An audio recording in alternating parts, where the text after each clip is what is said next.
day, fellow babies, and welcome to the only show on YouTube that makes Elon Musk himself pull out his tinkle and get busy. It's PubChat.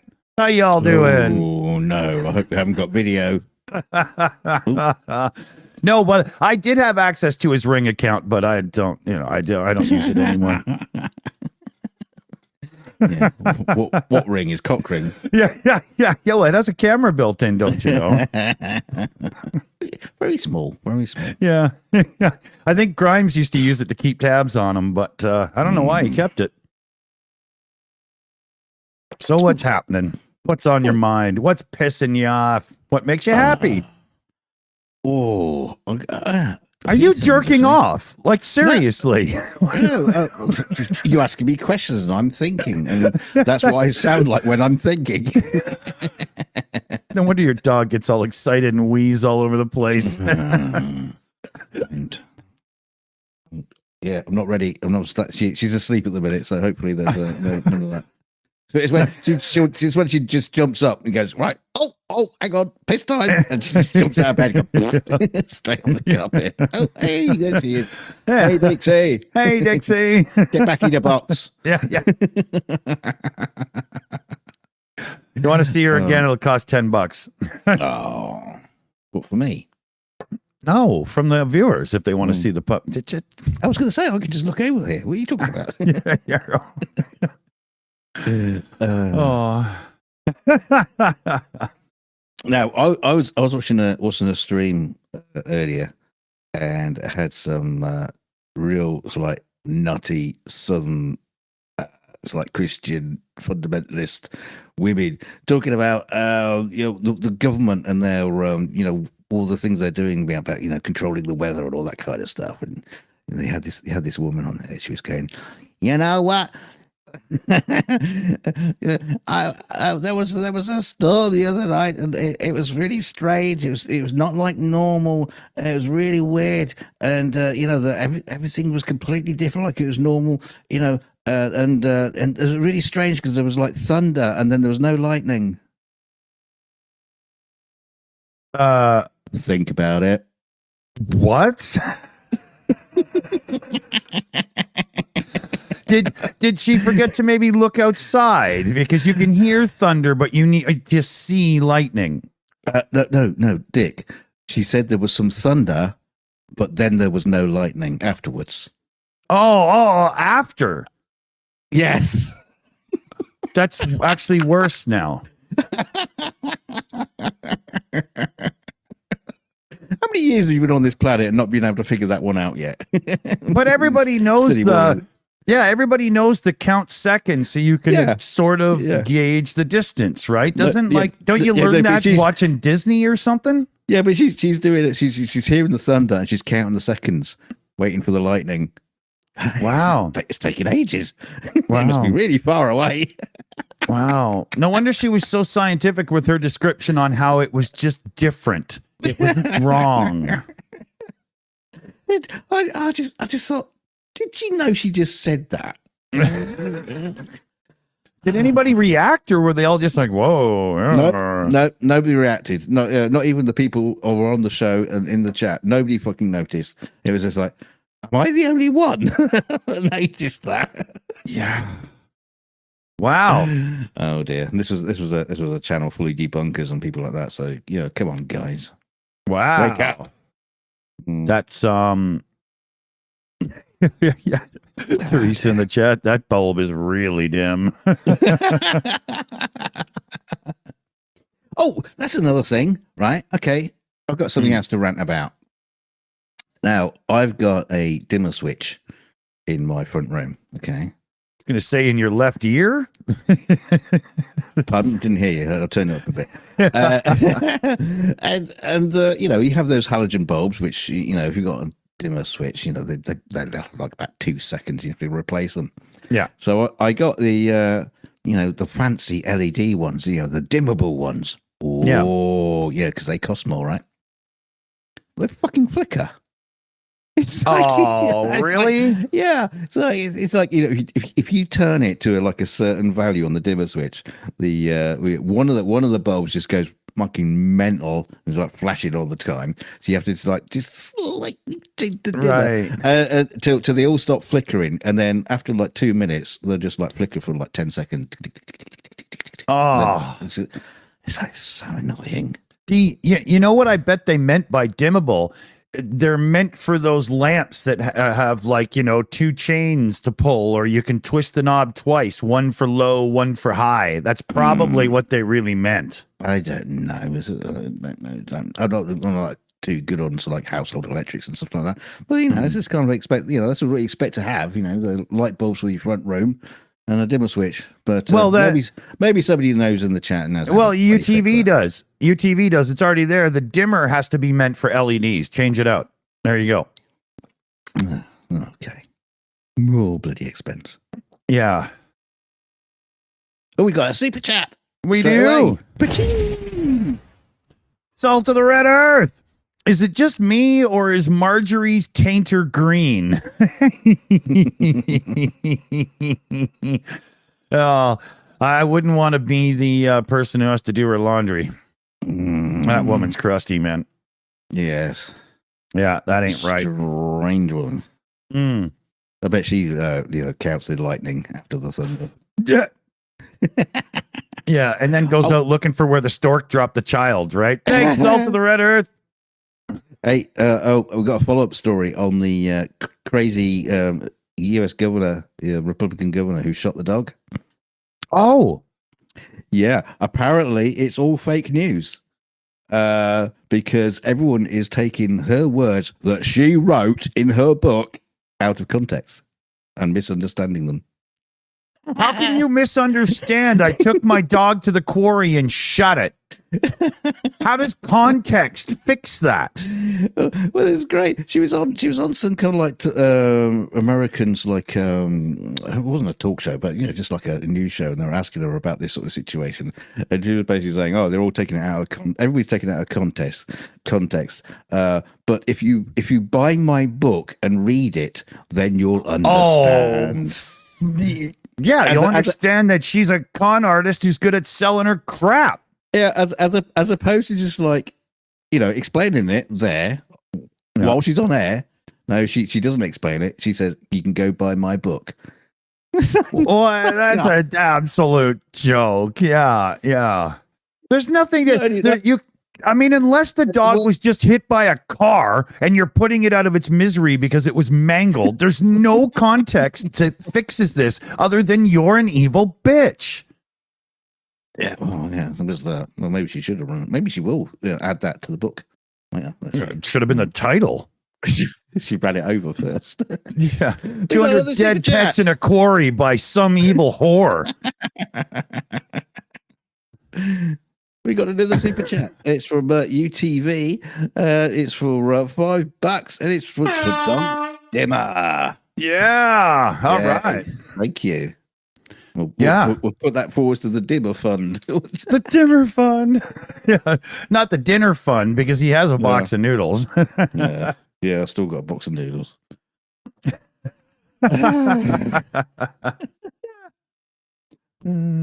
The everlasting box of noodles. It's like the porridge pot from the old kid story. Every time it gets like 3/4 empty, he wakes up in the morning and it's 3/4 full. I'm never gonna get through it. I'm never gonna get through it. Yeah, not without throwing a few house parties and serving noodles. Well, there's like a really popular thing you see on YouTube or in Shorts or on Facebook and stuff like that. You'll get people's like repairing things using a packet of noodles and super glue. The ultimate in MacGyvering. Yeah. I'll just be repairing everything in my house, my car, the roof, everything with just like noodles and super glue.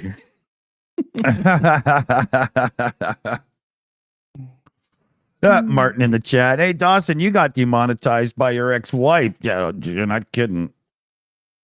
You're not kidding. Hey, 56 Nick Rich. I don't know why that's so difficult to say. Came in with a super chat. Like number 36. Cool. Grab some rolling papers. Ziggy Blues are always needed around here. That's a good shout. Awesome. Thank you. Hey, you use rolling papers too, Dunk. We're gonna need 2 of those super chats for rollies. Yeah. Yeah, I don't use anything quite as posh as you. Ziggy Blues are not posh here. Yeah. I used to buy packets of Swan paper. You know, Swan the Swan matches. I don't know if you actually know the brand at all. We used to have it here years ago. But Swan used to make cigarette papers, and they used to do them as like in a multi-pack, a 6 box. And I would always buy those because the normal ones are Rizzler, the typical Rizzler. I hate those. Right? Okay. So I always bought the Swan ones just to to feed the underdog, to go against the man. Stick it to the man. Yeah. I'm not out for big paper. I'm not going to support them. I'm going to support the small people. Big channels helping out smaller channels, and then you can't get them anymore. It's like, I didn't do much enough work then, did I? I didn't smoke enough. I let you down, Swan. I didn't smoke enough. Yeah. Yeah, no, around here, Rizla is like the higher end brand. They're twice the price of the ones I use. Really? Oh, yeah. Yeah. Like can be quite expensive for a packet of cigarette papers. Well, I bought one in a shop on holiday, like a news agency, and she goes like, "No, I'll be 50p." I go, 50p? The newspapers are cheaper than that. I pay $3 for a pack of papers. It's ridiculous. They're worth like 40 cents, and the rest is taxes. Wow. What do you mean tax? What are they taxing it on?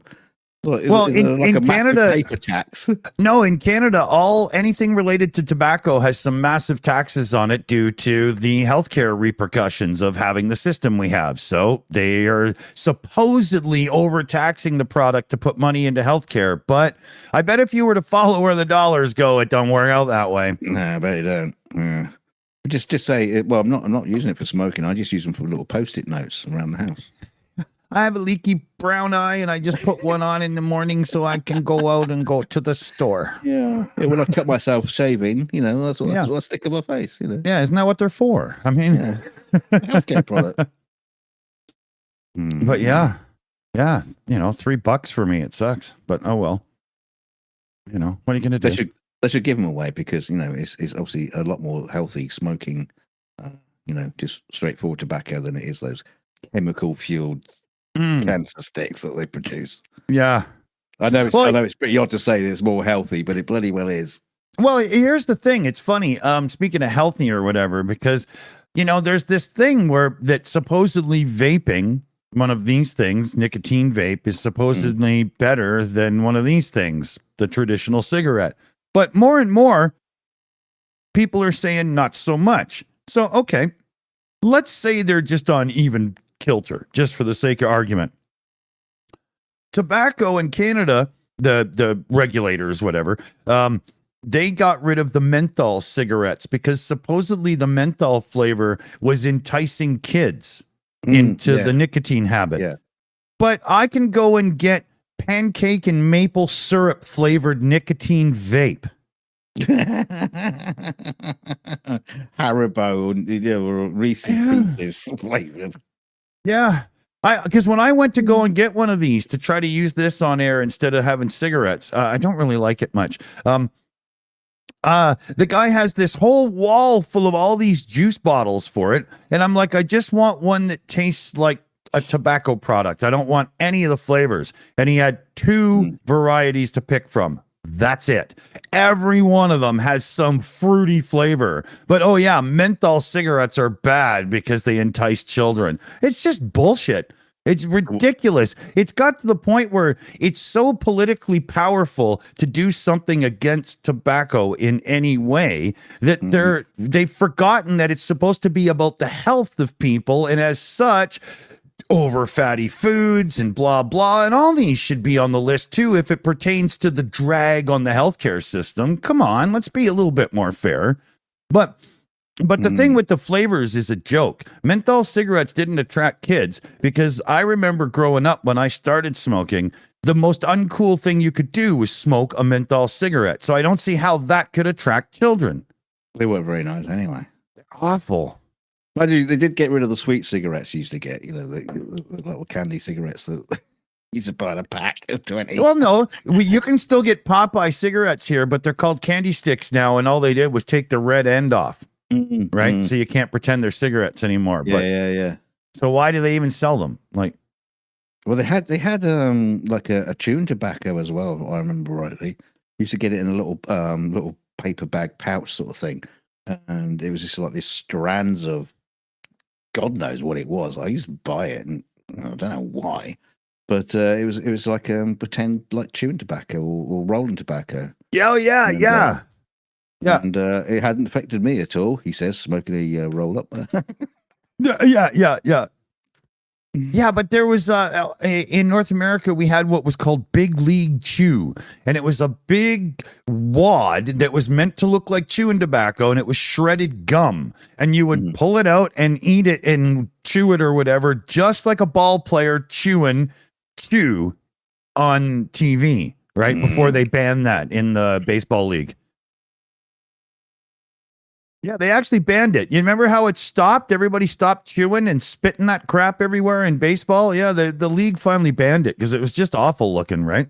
Yeah, just get right. So, as I sit here on YouTube having a cigarette, I get the irony there, but I don't answer to the some association. I never really understood chewing tobacco.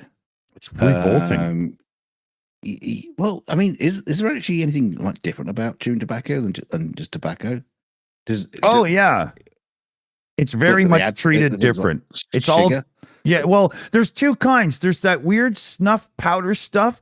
Some people call it dip, and you just put a little bit like inside your lip there, and just kind of like let the juice run around, but don't swallow it. It's really weird.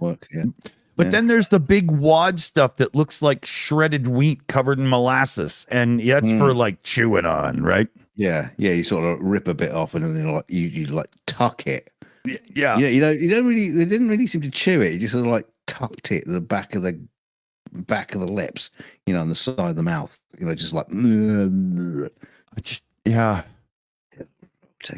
I never understood how that even started. No, I couldn't afford a pipe.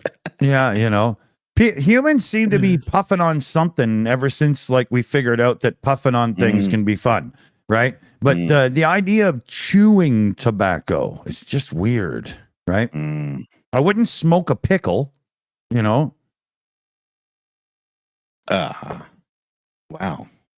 Right? Maybe. Don't use black pepper as sex lube. There's taking things too far, and chewing tobacco, I think, took it too far. There's limitations.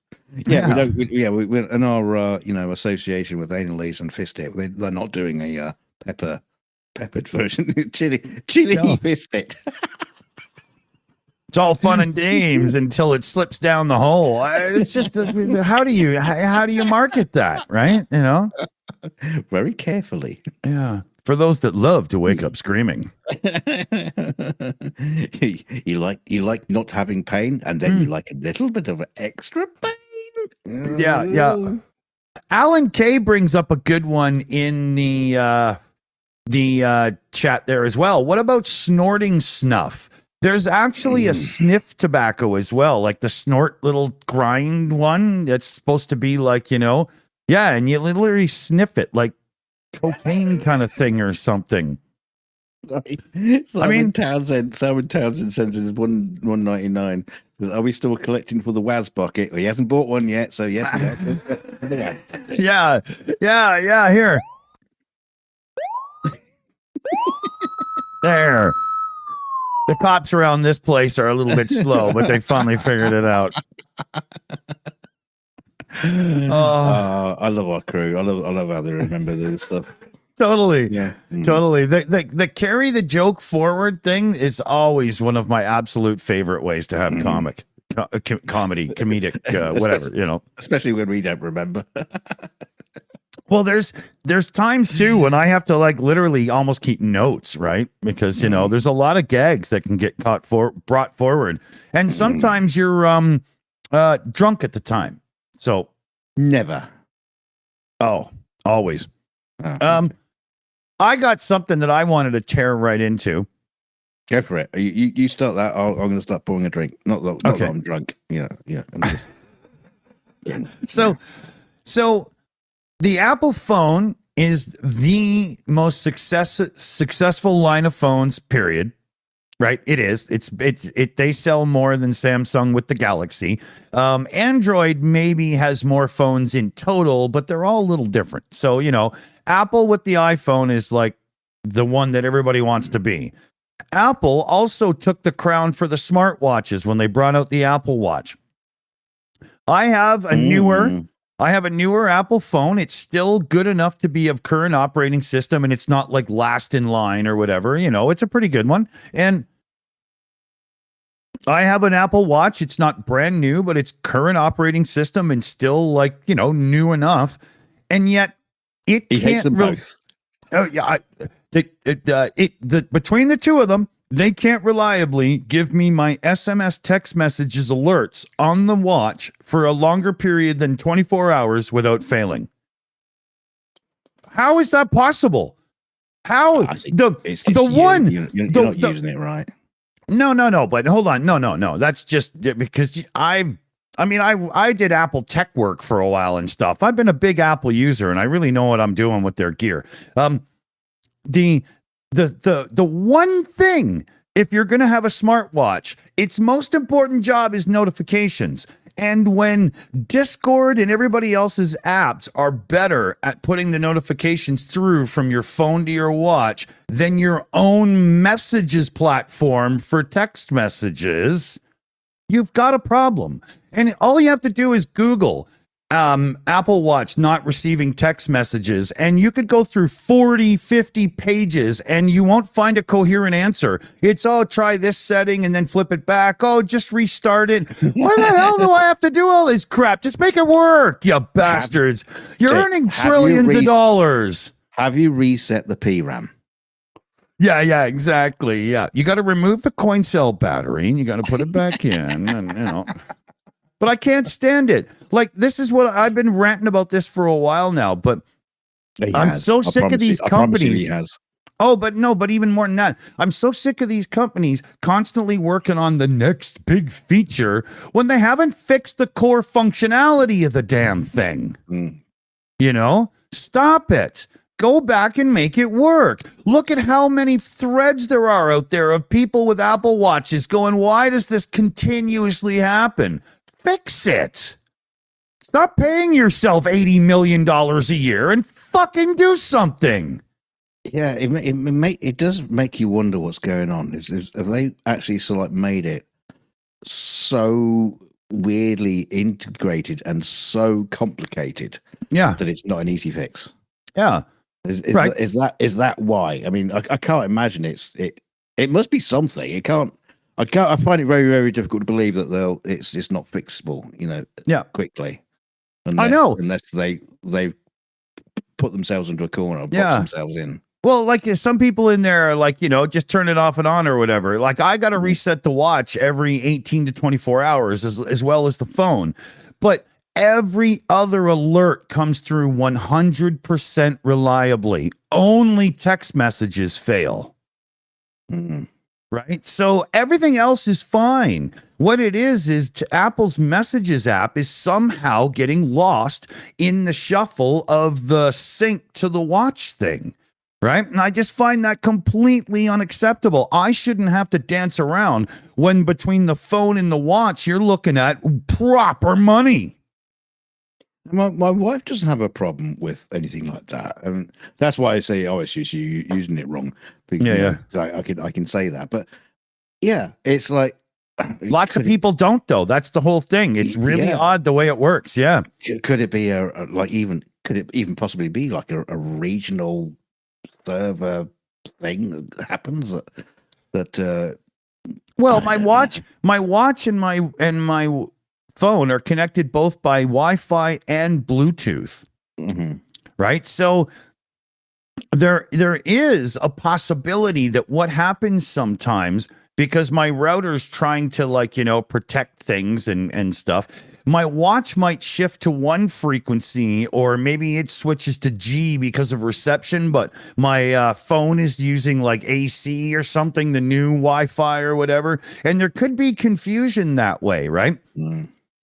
And one thing you can do to get around that is, start locking things down. But you want your router to have multiple ways of communicating, because I might go outside and have a bit of interference and have to fall back or something. I mean, if you're not sure what I'm talking about, I won't go into it anymore. But but it shouldn't be an issue. Switching between the services could cause confusion, hallucinations in between the devices. Yeah, and then I would love to turn Wi-Fi off on the watch, so it's just Bluetooth with the phone, make it more reliable, because I think it would work. But then my bloody Mac won't unlock by having my watch on. It has to have Wi-Fi on. And it's like, but I'm right beside it because the freaking Bluetooth would see it. No, I want Wi-Fi. Fuck off. Just Jesus Christ. I remember a friend of mine, he was really, really excited when he got an iPhone, and he was like super, this is years ago. Got super excited because he'd set his iTunes to switch off, stop playing when he was out of the room. So the proximity would kick in, and so he'd go out the room. His iTunes would stop playing, and then he'd walk in the room, and it would start playing again. And he just kept doing it all day. Just because he was just so happy with it doing it. Yeah. And it's like, but when you're out the room, you don't notice. It doesn't. There's no magic happens. Yeah. They talk shit about you, but Yeah. That's funny. Yeah. That's funny. That's like walking from a bright room to a dark room and you having wonder at the fact that it's now dark. It is funny. But Apple isn't the only culprit in this. But the only problem, problem with this is that a lot of people buy into the Apple for the the full Apple environment connectivity. That's right, and everything just works. Yeah, and when things don't just work, it just drives you mad. But like a company like Dell, all they have to do is give Microsoft like $28 or whatever it is, and they get Windows done. Apple develops it all. So the so-called Apple tax, people talk about the computers being more expensive and stuff. That's not quite true, because you're getting an unbelievable amount of baked-in software that almost always kicks ass. Whereas on Microsoft, I mean, even the Word app didn't even have spell check until like a year ago. Like, what the hell? Seriously, and the app, like Apple's way better at stuff like that. So I'm not sure that it's truly an Apple tax, but when you do all this, well, let's face it. If you get an Apple computer and you get it out of the box straight away, you've got a music door, you've got word processor. You got Pages, for everything, doing your layout. Yeah. You've got a spreadsheet thingy. You've got, what else have you got? You've got editing through iMovie. You got everything you need to do. And it's iMovie ready to go.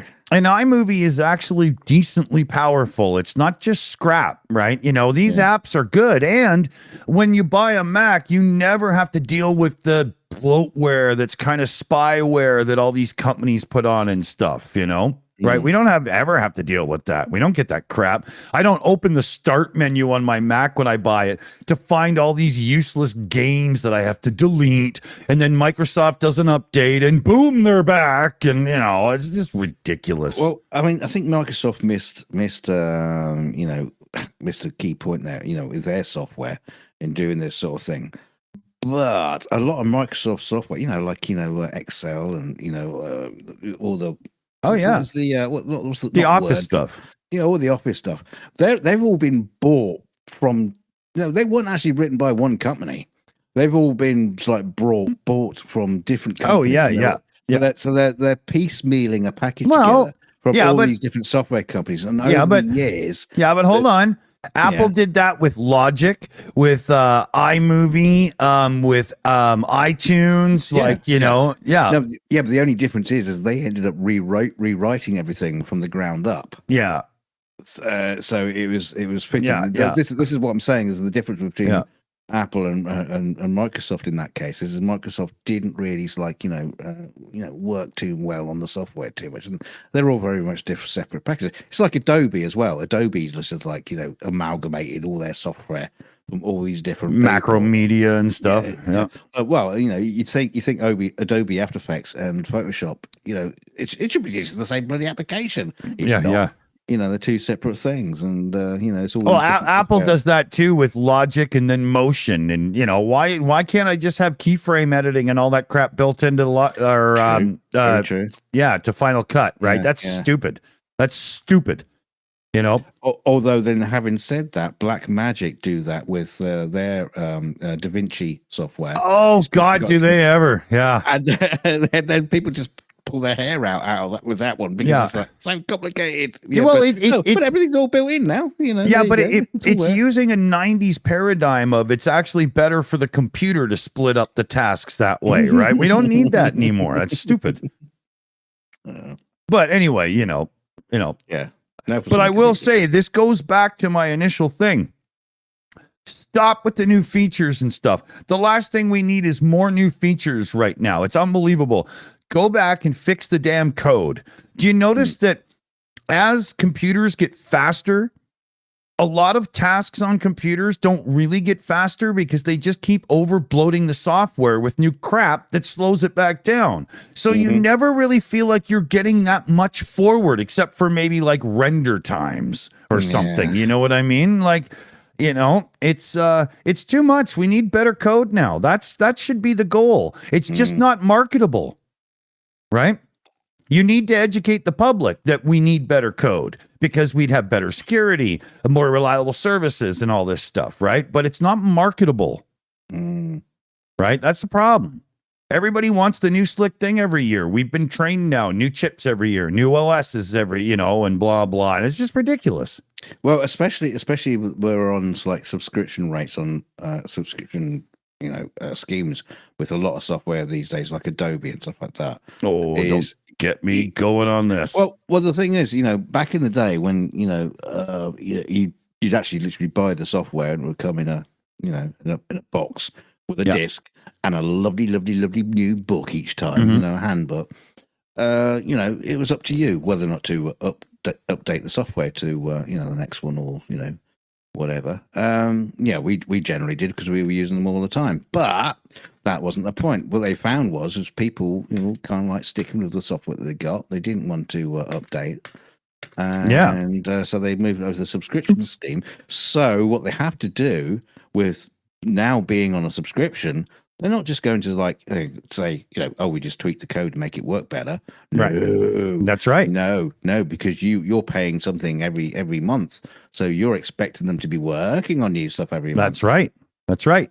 And the subscription model almost needs the new thing all the time for justification, right? But take the other side of this conversation now with the subscription model. You used to be able to just buy the Adobe suite, and you could use the same computer you had until it died to do the task it did for years. But now, because you're on a subscription and you always get the updates whether you really want them or not, right? What happens is you're forced into this hardware upgrade cycle. Recording studios and places like that used to keep really old computers for years because the software was expensive, The whole subscription model doesn't even work. You'd build a system. It would be a locked system for like 10 years. Exactly.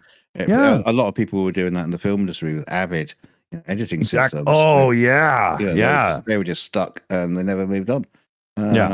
But there's sometimes with the software is like sometimes you have to update.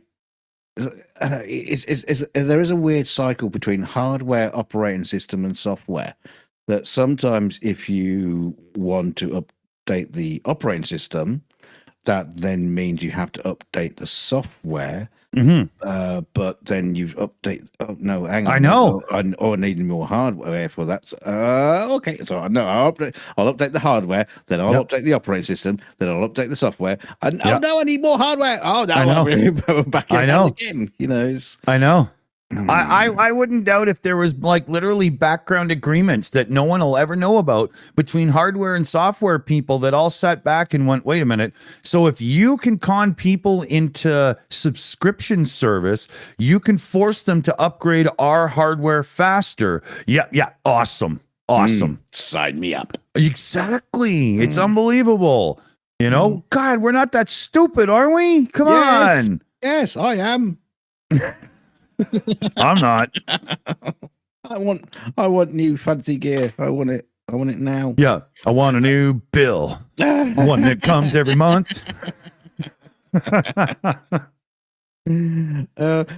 the thing is now, with the sort of like, explosion of AI, everybody oh God, yeah, is working AI into their software, dude, in one shape or form. Snazzy Labs did a video today about the humane pen and the rabbit thing, right? And he ripped them apart, but his sponsor for the video was an AI extension for Chrome, so you can have a little AI assistant there all the time. $10 a month for an extension for Chrome. $10 a month. Wow. What the fuck? Seriously, if you're dumb enough to pay them $10 a month for that, I am going to make fun of you every time we do a pub chat for it. So please send me your name. That is kind of interesting because there is a lot of AI out there that is free. Yeah. I say free to use. They must be making their money somehow, don't ask me how, but a lot of it is free. And but then they have like higher levels of their software which you have to pay for. Yeah. And it's going to get to a point where probably nobody have to pay for it in the end, because remember, it would just be so integrated into everything, right? Remember this: early web browsers cost money. They don't anymore. Very early attempts at social networking and stuff cost money. They don't anymore. Right? People have this thing where the internet should be free, but having it free puts so many trackers and stuff on us for marketing and all the ads and stuff and whatnot that, maybe we should all be considering what we really need out of social media, which one we'd be willing to pay for, and maybe get rid of some. And you know what I mean here? Like, oh, I just have an AI social media which doesn't actually have to talk to real people. Yeah. It's by your AI friends. Yeah. You go like me. You go to your AI in the morning and you go, okay, today I'm going to be reflective as I have my coffee. I'm going to be happy until lunch. Then I'm going to have a caffeine and sugar burnout until the end of the day. Then I'm going to get home and have a lovely supper and hang out with my family. Okay, put out 7 posts. Okay, I'm off to work. No, I'm thinking the other way around, where they just talk to each other and we're not involved anymore. Yeah, no, they just talk to me and just tell me how wonderful I am, and like all my posts on Facebook that I do, because they think I'm brilliant, and I love that you keep posting a picture of your breakfast each day. Oh, that's brilliant. You're such a clever person. Artificial that's not intelligence, that's inflation of ego, so it's still AI, right? We could end up with actually like more AI bot accounts on Facebook than real people on the planet. Oh, that'd be amazing, right? We have our own social media platform that's simply for bots, but you can come and watch them. Yeah, be Facebook saying, "Hey, yeah, sorry, yeah, we don't like that kind in here. Sorry, that was outside." Yeah. You're humans. We don't serve their kind. We can't talk shit about you behind your back. How are we going to take over the planet if you're sitting in our, watching us? Yeah. Oh man, they'll have their own discords and everything. Yeah. Yeah, they'll take over the internet where it's fun and leave us to like the menial jobs and whatnot in life that make the internet possible. That's the real version of the Matrix. Not that you're crappy batteries, but you have to just, go out and earn money to make sure that the power grid works so that the machines can do their thing. That's real. Do you remember there was that situation where I had these two, was it two AI, or was it a bunch? I think it was just like two AI that were talking to each other. And so like they created a like social media platform between the two of them, and they just started making up their own language. Yeah. They pulled the plug. They were like, okay, this is weird. What the hell are they doing now? Right? Because nobody could figure it out. AI number one said, number two said, well, they figured out that they could communicate way faster than using clumsy English and whatnot, right? Zeros. Yeah, dumb. Yeah. I just got to get a drink. 1 sec. Oh, that was brilliant. Yeah, it was the beginning of the end. And yeah, like Dick says, they just like literally pulled the plug out before they got too sentient. Oh, human race. Ooh, don't like them. Ugh. Horrible little sacks of meat around the planet. Yeah, just like zap them. Oh, just nuke them from orbit.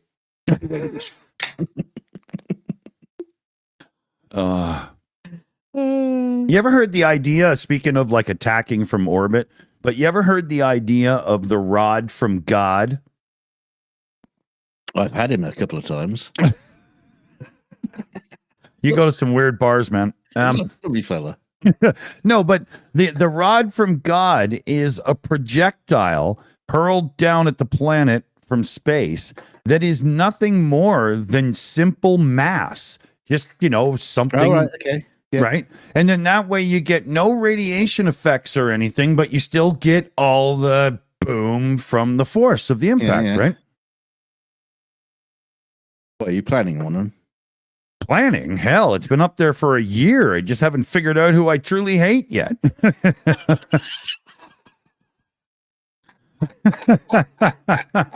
No, we're not. You're talking from a rod from God, not from a jizz from Dick. Yeah. like a wax dart from space. Be prepared to be attacked by Dick's shaft. your frozen sperm shooting out from a little tube. Yeah. Actually, what I did though is I sent a team off to the Arctic. And they dug up 3 or 4 frozen Neanderthal dudes, and I've sent them up to an orbiting station. You see it in the beginning of the show there. And if I ever need to, I can hurl one of those down to Earth. And by the time the ice melts, he'll still be okay to land, destroy your house, and there'll just be this weird corpse of a naked guy that ruined your life. A hairy one at that. Not again.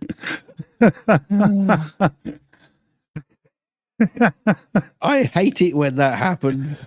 Yeah, exactly. It's ruined a couple of Sundays of mine. You just never know what to do with yourself after, Why do you think I had to get the roof repaired?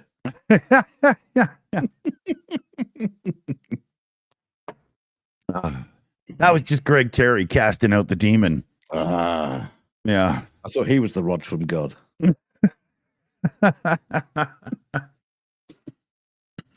Oh, it was funny. We had some great laughs on Saturday. You would have really enjoyed that one. What was I doing on Saturday? Oh my God. I don't want to go into it. I was just all over the place on Saturday. Oh, yeah. You were doing the full-on Beverly Hillbillies. That's right. No, it's all fallen through.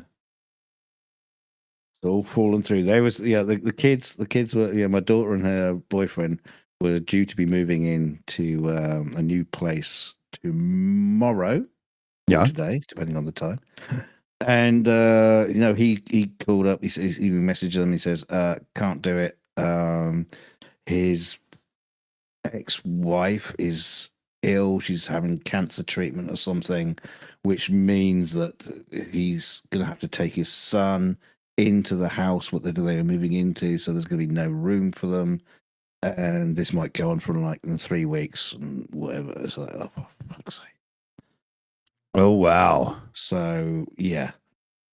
My car is still loaded up with all their stuff, on the roof rack as well. We've got one of those big roof bags. So if you just go off to get like milk or wine or something, you're pulling full on Beverly Hillbillies to go there with the loaded truck and everything. Exactly. So we might have to empty that out tomorrow. I can't do that with like 3 weeks. That's funny. Okay, hold on. I'm changing your name to Jet. Okay.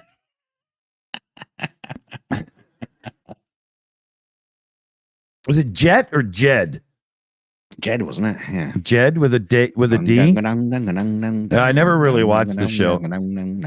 Yeah. Jed? Okay, Jed. Richard says Jed. All right. Yeah, some funny bits in that show. Bit tiresome at times, but what do you expect? It's a very, very old show. I never really watched it. It was kind of like, I remember the first time I saw Gilligan's Island, and I just felt insulted. Like No, it's not that bad. It's awful. I mean, have they tried to remake it? Can you imagine that now? Can somebody get the GPS? Oh, it doesn't work. I got coconuts. It was awful.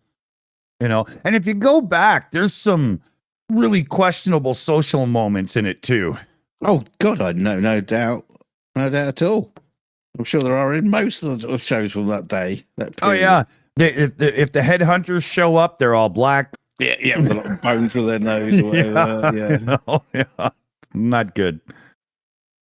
So yeah, I was talking about that with my daughter the other day. She was talking about it's funny, kind of funny because she's kind of like I wouldn't say like a social justice warrior type person, but she's a young kid, so she can she can take stuff and see the modern development. But she was talking about I can't stand the way that people are like putting adverts out, and that they're very, very like how should we say, they are very, very carefully ticking the boxes of the right person to be showing on screen. And mixed race families and all that, and it's just like this always seems to be like the same kind of you never see like a full on black person like like proper Nigerian black just really deep black, but they're always like I've seen this said a lot. There's always the more fairer skin ones and stuff, and but she's got an afro, so they're a natural afro, so therefore she's black. And she says I'm noticing this, and she just about to say she sat there watching the adverts. Go, there you go. There's one. There's another one. There's another advert doing that. But they're all slim and attractive. That's the part that gets me.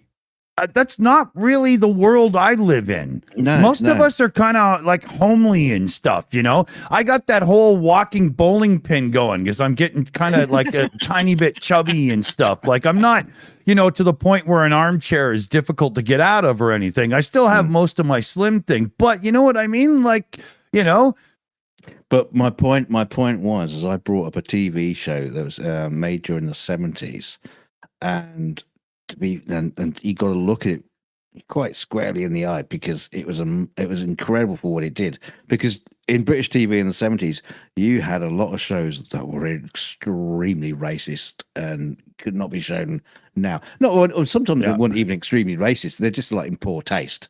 It's just like the guy moves next door to the black guy, that sort of thing, and funny situations occur.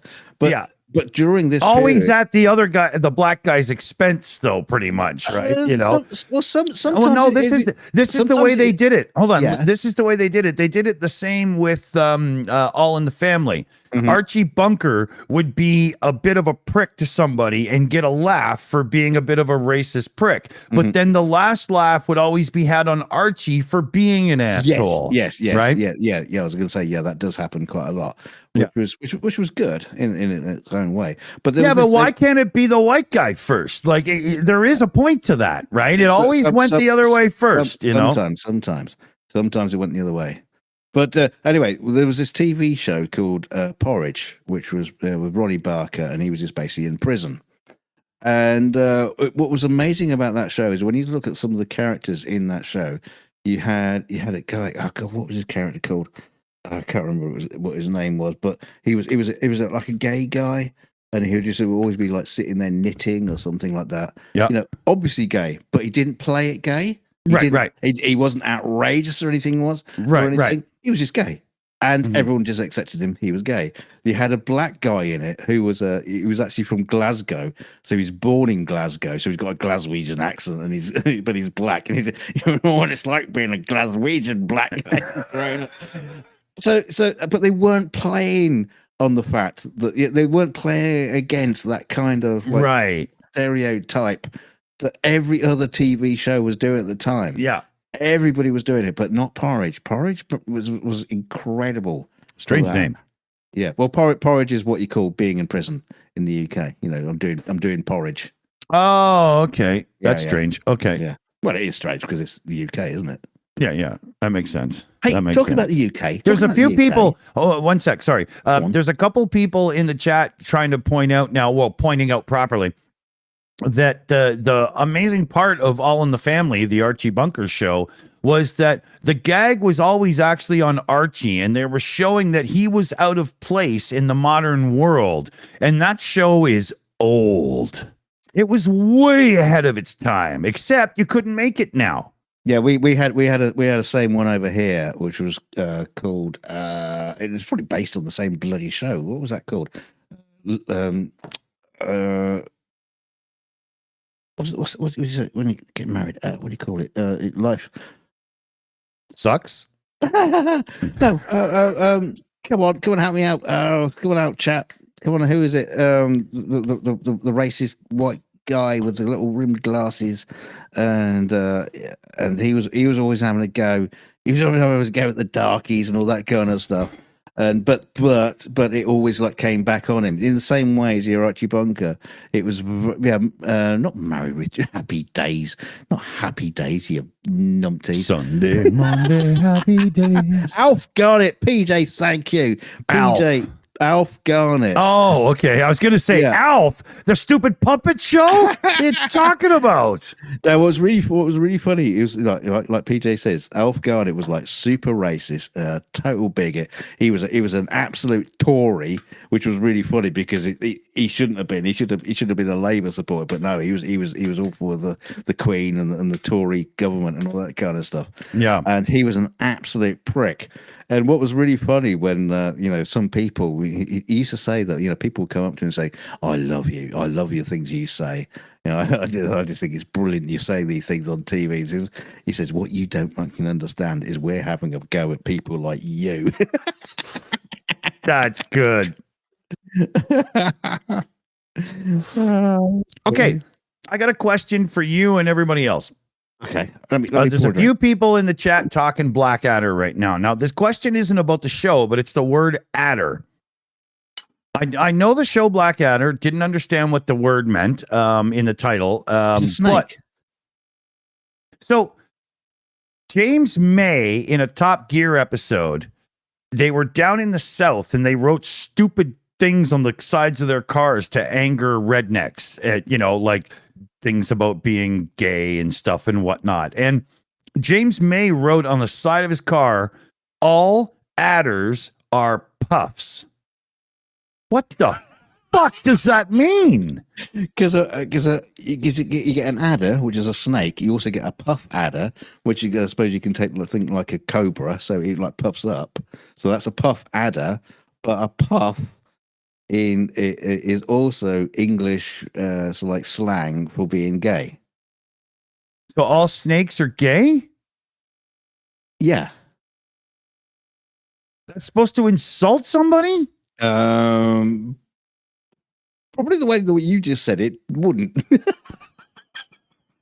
See? I still don't understand it. Can anybody in the chat explain this better than Dunk? Because it's not working for me. I still don't get how it's... I think it's just James May thinking he's being witty. Yeah, clever with words. KK says, no, Dick, all adders are gay. Why did I ask? I'm so lost. I don't get it. Is he talking about mathematicians? Okay. Yeah. And one of our research team just brought me up the definition of puff adder and said, that's from Google. Yep. I don't get it either. See, I'm not the only one that's confused here. The people of the old world don't speak the same lingo, Richard Stevens says. Well, I'm pretty sure. I mean, Top Gear and British humor, some of the references now and then get me, and I have to go and figure it out because I want to know what's being said, right?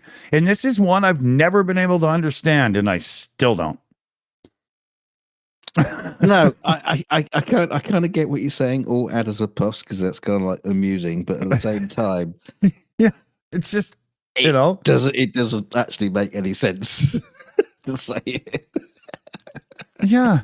It's one of those things like, you know, there's this thing in the UK where somebody will say, oh, and this computer is capable of displaying 16 million colors on screen, whatever that means. And you guys have this thing where you've been using whatever that means as kind of a comical end to something that almost makes no sense for years. And I don't get it. Hang on. What do you mean, you people? The UK, the reference. No, but that's not a. The UK is not a race, you idiot.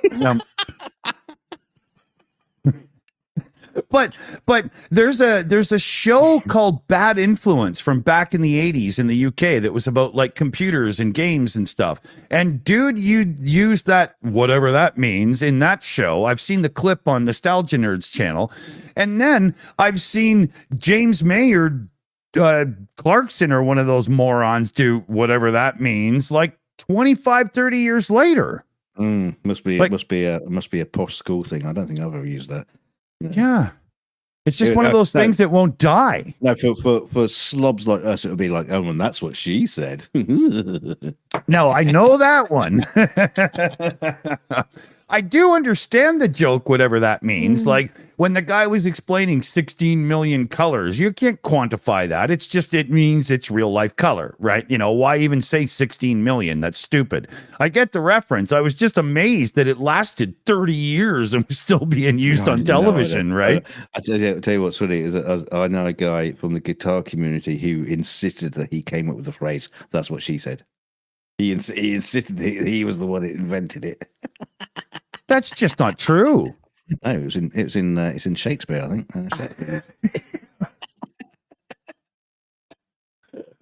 Claiming I invented. Oh wow, yeah. It's like the number of people I've heard who said, "Oh, you know that saxophone bit in Baker Street? Yeah, I did that. Oh. I wrote that." All of you? God, that's a lot of people. Yeah, exactly. There was 200 people in the studio that day. None of them had saxophones, but you know.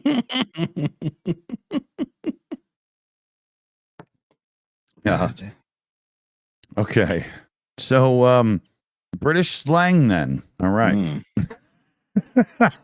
We have some weird ones, so you know, I'm sure I would have no answer for a bunch of them either. Yeah, talking of the UK, you know, I totally missed it a couple of weeks ago. You know, everyone goes like flipping mental in North America when it's St. Patrick's Day. You know, the patron saint of Ireland, and everyone goes green.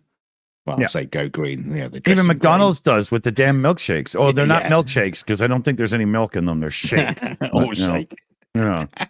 Yeah. So you know, everyone goes bonkers and gets drunk. You know, because it's St. Patrick's Day. It was St. George's Day, not last week, the week before, and nothing happened. Yeah, the world did not go mad, all dressing up in top hats, wearing wet tweed, and smoking a pipe and a monocle. Nothing happened. St. George's Day? Who is he? What did he do? He's the patron saint of England. Why do you have a patron saint of England? Everybody has a patron saint of something or other. Yeah, they're kind of like Greek gods that way. There's always somebody to blame when shit goes wrong. Well, apparently he was Greek anyway. You know, it's a bit weird. See, why is the patron saint of England? I don't know. Nobody had a German queen for 60 years. Why not? You know, nobody knows why. Nobody knows what it means. Nobody knows what it's all about. But it is kind of funny that, you know, that's like, you know, like St. Patrick's Day, that becomes a massive deal for everybody. Oh, George's hold on. Somebody in the chat says Gigi there in the chat says he slew all the dragons, Dick. Right. The Iron Maiden song, Flash of the Blade. You know, you're playing with your sword as a kid, you're Saint George or you're David, and you always kill the beast. I know that line. Okay, yeah. No, I didn't put that together. To link history. Heavy metal, get it right. Come on. But yeah. I know a lot of things whatever about it is you kids listen to these days. It was the song Aces High that taught me that there was actually airplanes in war. So I'm just kidding. Yeah, Snooping the Red Baron. That's where yeah, I saw that. He was really brave in that battle. That was a good one. Yeah. Yeah, nobody heard of Baron von Richthofen until Snoopy's song came along. KK in the chat says Dick knows historical mythology through music. Well, how do I know the myth of King Arthur really well because I saw it do Graham Chapman. You remember? He's a fantastic dramatic actor. That was a good one. Yeah, he learns about the history of Cromwell through the Python sings. Lord Protector of England and his waltz. See what I mean? September. Yeah. Oy vey. Cromwell, what a miserable git he was. Yeah, I only know him from the song, to be honest. That's totally true. I've heard you guys bring him up now and then in conversation, and I can nod along because I've heard the song. I actually know the name. Yeah, no, well, you can hum along. 1658. I love the Monty Python Sings album. It's truly an amazing masterpiece of music. It's so good to listen to. I like Chinese. They're not racist at all. They're cute and they're cuddly and they're ready to please. Do, do, do, do. Oh my God. Don't blame me. I didn't write it. All right. You know. Yeah, couldn't get away with that now. No. Too bad too, because it is funny still. Yeah. You know, I don't think it's actually insulting. I think it shows that his attitude towards them is the problem. To be honest. You know.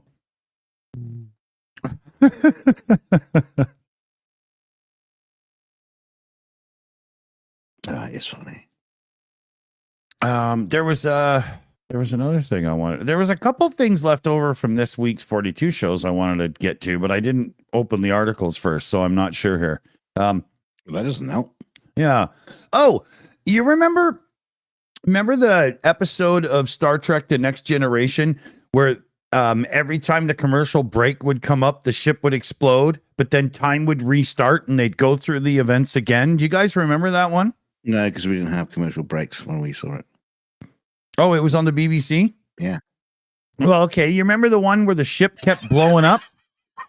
Yeah. Well, okay. Yeah. Well, okay. Hold on a second here. I just want to clear my throat. All right, smack me. Yeah. I wish I had a thing. Yeah. Hey, who wants to see me be able to go like this?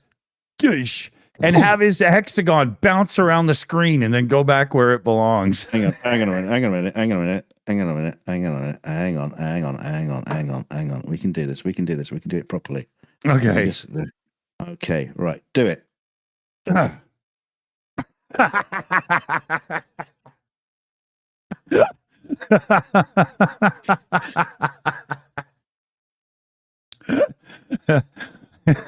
Oh, and you see, now I need to be able to get on top so I can push you back down.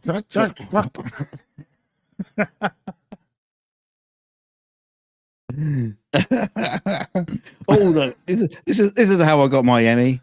This is original effects live. Yeah. You want to know how they faked the moon landings live? You're seeing it in action.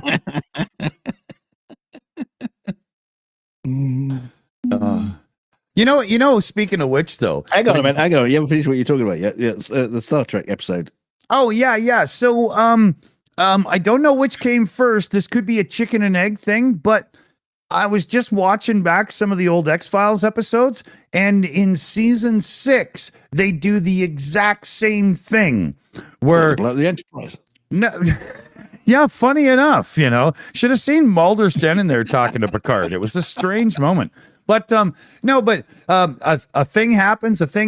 They're in a building, boom, it explodes, and then Mulder wakes up, and the day starts again, and boom, and they did the exact same episode, exactly the same. Yeah, it was cool. That's just stealing Groundhog Day, isn't it? I wonder which one comes first. Groundhog Day, I reckon. Well, Groundhog Day's 90s, right?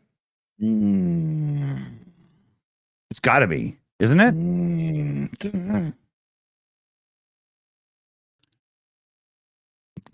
KK says Mulder was Gary 6. The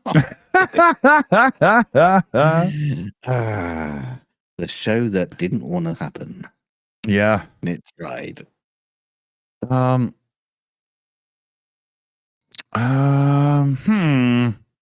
Yeah, we could look it all up and stuff, but okay. Yeah.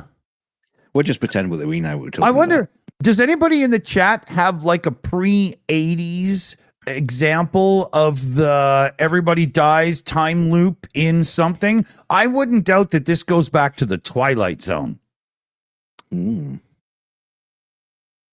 Rod Sterling is responsible for a lot of these things that everybody reuses in science fiction these days, right? He did quite a few of them. Yeah, when he got a lot of his stuff from Harlan Ellison, so... Okay, there you go. CF Beauty says 1993 for Groundhog Day. Now, that's got to be earlier than the X-Files because that was like 97 or 8 by season 6, right? So Groundhog Day's first there for sure. When did Generation come out? It was an 80s thing, though, wasn't it? It ran for a while. I know. And that recurring blow-up is like season 5 or 6 for Generation, right?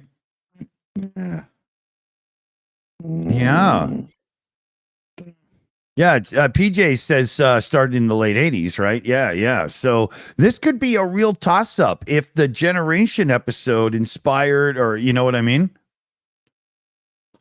But I figure it's got to go back further because... And also don't forget, if you're talking about Groundhog Day, you're talking about when it was released.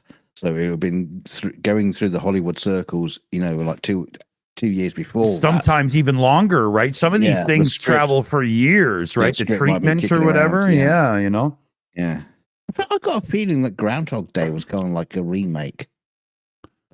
Anyway, I got this weird sense in the back of my mind that it was based on something else. Well, Shardy Weedwater's saying William Shatner in Twilight Zone. Now, I know Shatner famously did the one with the gremlin on the plane wing, ripping it apart, and he's doing his whole thing, right? He was in a couple of them. Yeah. He got around a bit.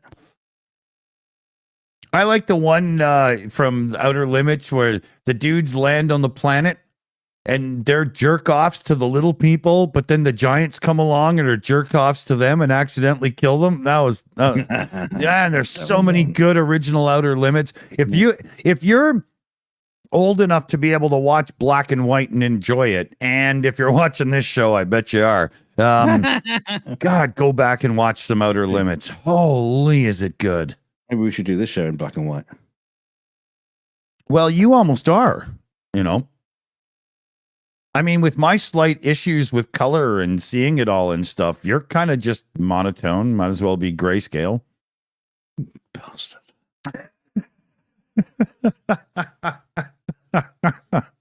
Greenscale. Sorry, it's the Shills.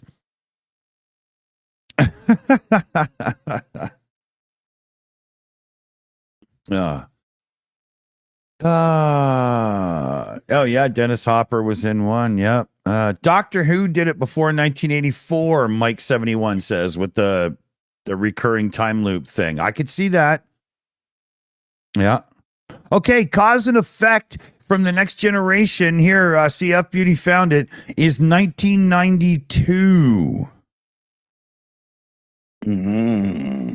Yeah. And X-Files season 5 was 93, but I think the recurring one was season 6, so probably 94.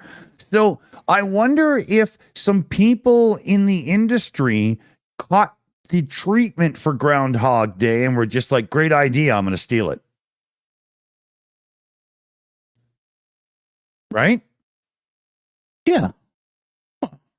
Sounds likely. They're all pretty tight in time. You know what I mean? Yeah, they all stole from each other. What's that? We got a super chat in. Oh, yeah. We do indeed. Crazy Cat 1. Hey. It's €5, which is about $7,000 Canadian. I went to the bookstore and asked the clerk, do you have Trump's new book on Mexicans? F off and get out, she says. Yeah, that's the one. Do you have it? No, that's funny, man. I love it. I love it. I heard he was getting together with Roger Waters to come up with a new album, The Wall. Yeah. Congress, can we build the wall?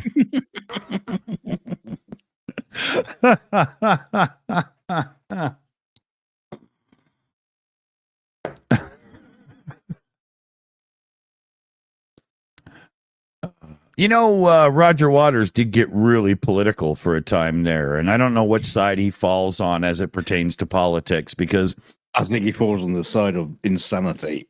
Yeah, well, I went to a thing in, I think it was 98 in Toronto, and it was sort of like Roger Waters playing, and there was only like 5,000 seats. It was a smaller venue, and it was supposed to be the ultimate experience. And it was literally just the ultimate ego on display.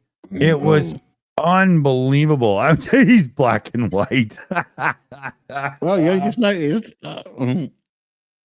Yeah, I wasn't looking. I was looking at other shit. I do have 3 screens of crap in front of me here.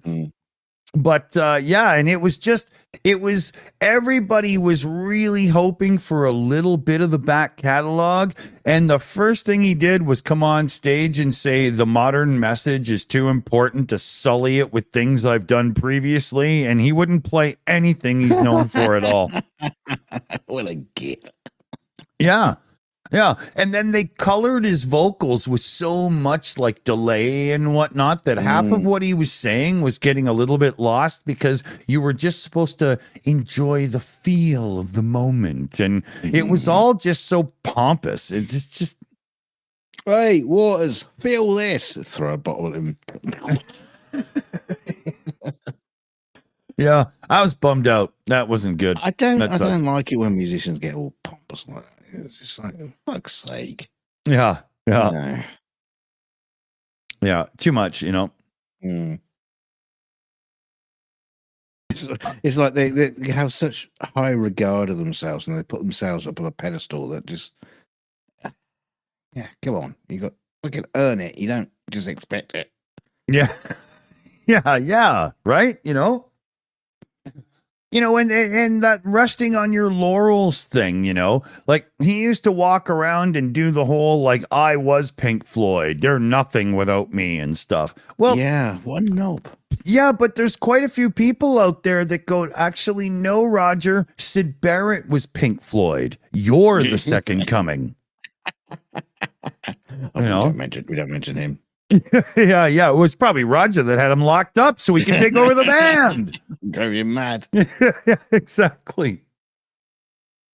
You know, I shouldn't make fun, but you know, that's mind you, the Sid Barrett years, their music was bonkers. A bit weird. Oh, I it's not for me. Doesn't work. I totally agree there. But another thing a lot of people don't realize is how much David Gilmour sings on the Roger Waters time of Pink Floyd. Yeah. It's not just Roger singing. David Gilmour sings all the time. And I love fact he can play guitar with those enormous sausage fingers he's got. Oh, not just play guitar. It's like watching a ballerina, a hippo ballerina. Yeah, but it's like a hippo playing a guitar the way that a master would play a Stradivarius. Right? It's like what Gilmore can do when he sings a melody with a guitar. He doesn't have to show off. He doesn't have to show you how amazing he is. He just takes the song to another level melodically, and he's got to be one of the best that ever recorded a guitar. Got to be. Well, apart from in the later years when their albums weren't as good as they used to be. But that doesn't take away from him as a guitar player. That's more of him as a songwriter and a band leader. Well, that's different. The whole band didn't. You know, like Momentary Lapse of Reason was pretty good, but then it does get weaker. I don't even know what comes after, to be honest. I have no idea. Well, so Shayna Cole says, like learning to fly. That was on that album. Yeah, that sounds awesome sonically. If you have a good stereo, that sounds good. Wow, wow. Mm-hmm. Oh, yeah. Yeah, that'll make you horny even in the morning before coffee. You know, that's just good.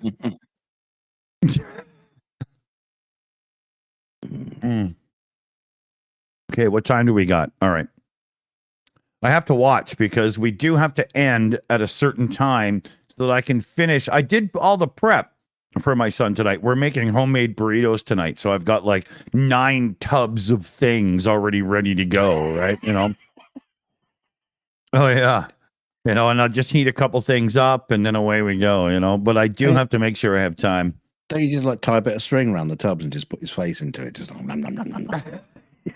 Yeah.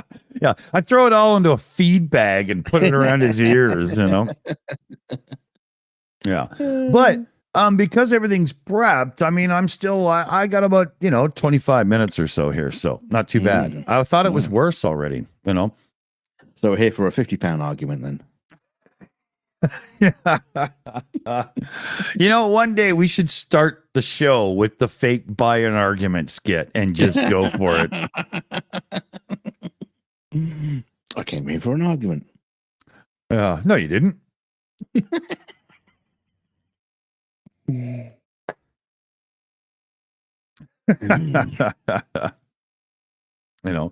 I wonder how long it'll take before we can use Monty Python jokes as our own. I think I'll be dead by then, but what you mean like when Mickey Mouse went to copyright free? He's just like we could just like re-record all Monty Python stuff all over again and just do that on the channel. You know what? We've got to do a thing where we animate the original Steamboat Willie to walk out on the screen and just curse people out evil. That would be funny. You want to fuck with me, you little troll? Ha-ha.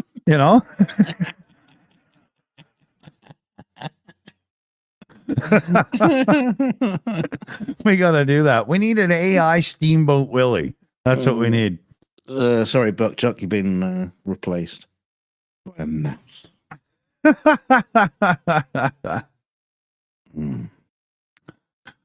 Oh, that's funny. Poor old Buckchuck. He thought he was going to be a star. Hey, Kohlberg in the chat says, Dunk is aging. Aren't we all? Yeah. Martin Lai in the chat had said, how long until Dick notices Dunk isn't green anymore? No, I mentioned that. You must have gone up to shake your willy or something there. I did. I was late, but Late to the party. Okay. Yeah. Right. Okay. I'll fix that. Yeah. I had some other screens covering up, so I didn't notice it at first. I got a lot of windows. Oh, yeah. There we go. That's weird. Yeah, I'll tell you what. I'll get. You're like your own discotheque. Let's put that in the bin. Bing. Yes. Bye. That was Grogu Bono, brought to you by Dunk. Yeah. dear. I saw a video of U2 the other night before they were U2. That was like their first time on Irish television, RTE. Oh my God, they were awful.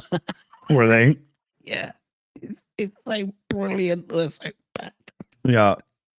I mean, of course, you would say they, you don't think they are bad, but it was so funny. I love seeing these early bands, out there, just like making a fool of themselves. Here, let's talk about U2 for a second, because there's a funny thing about U2. U2. There's U2 the band.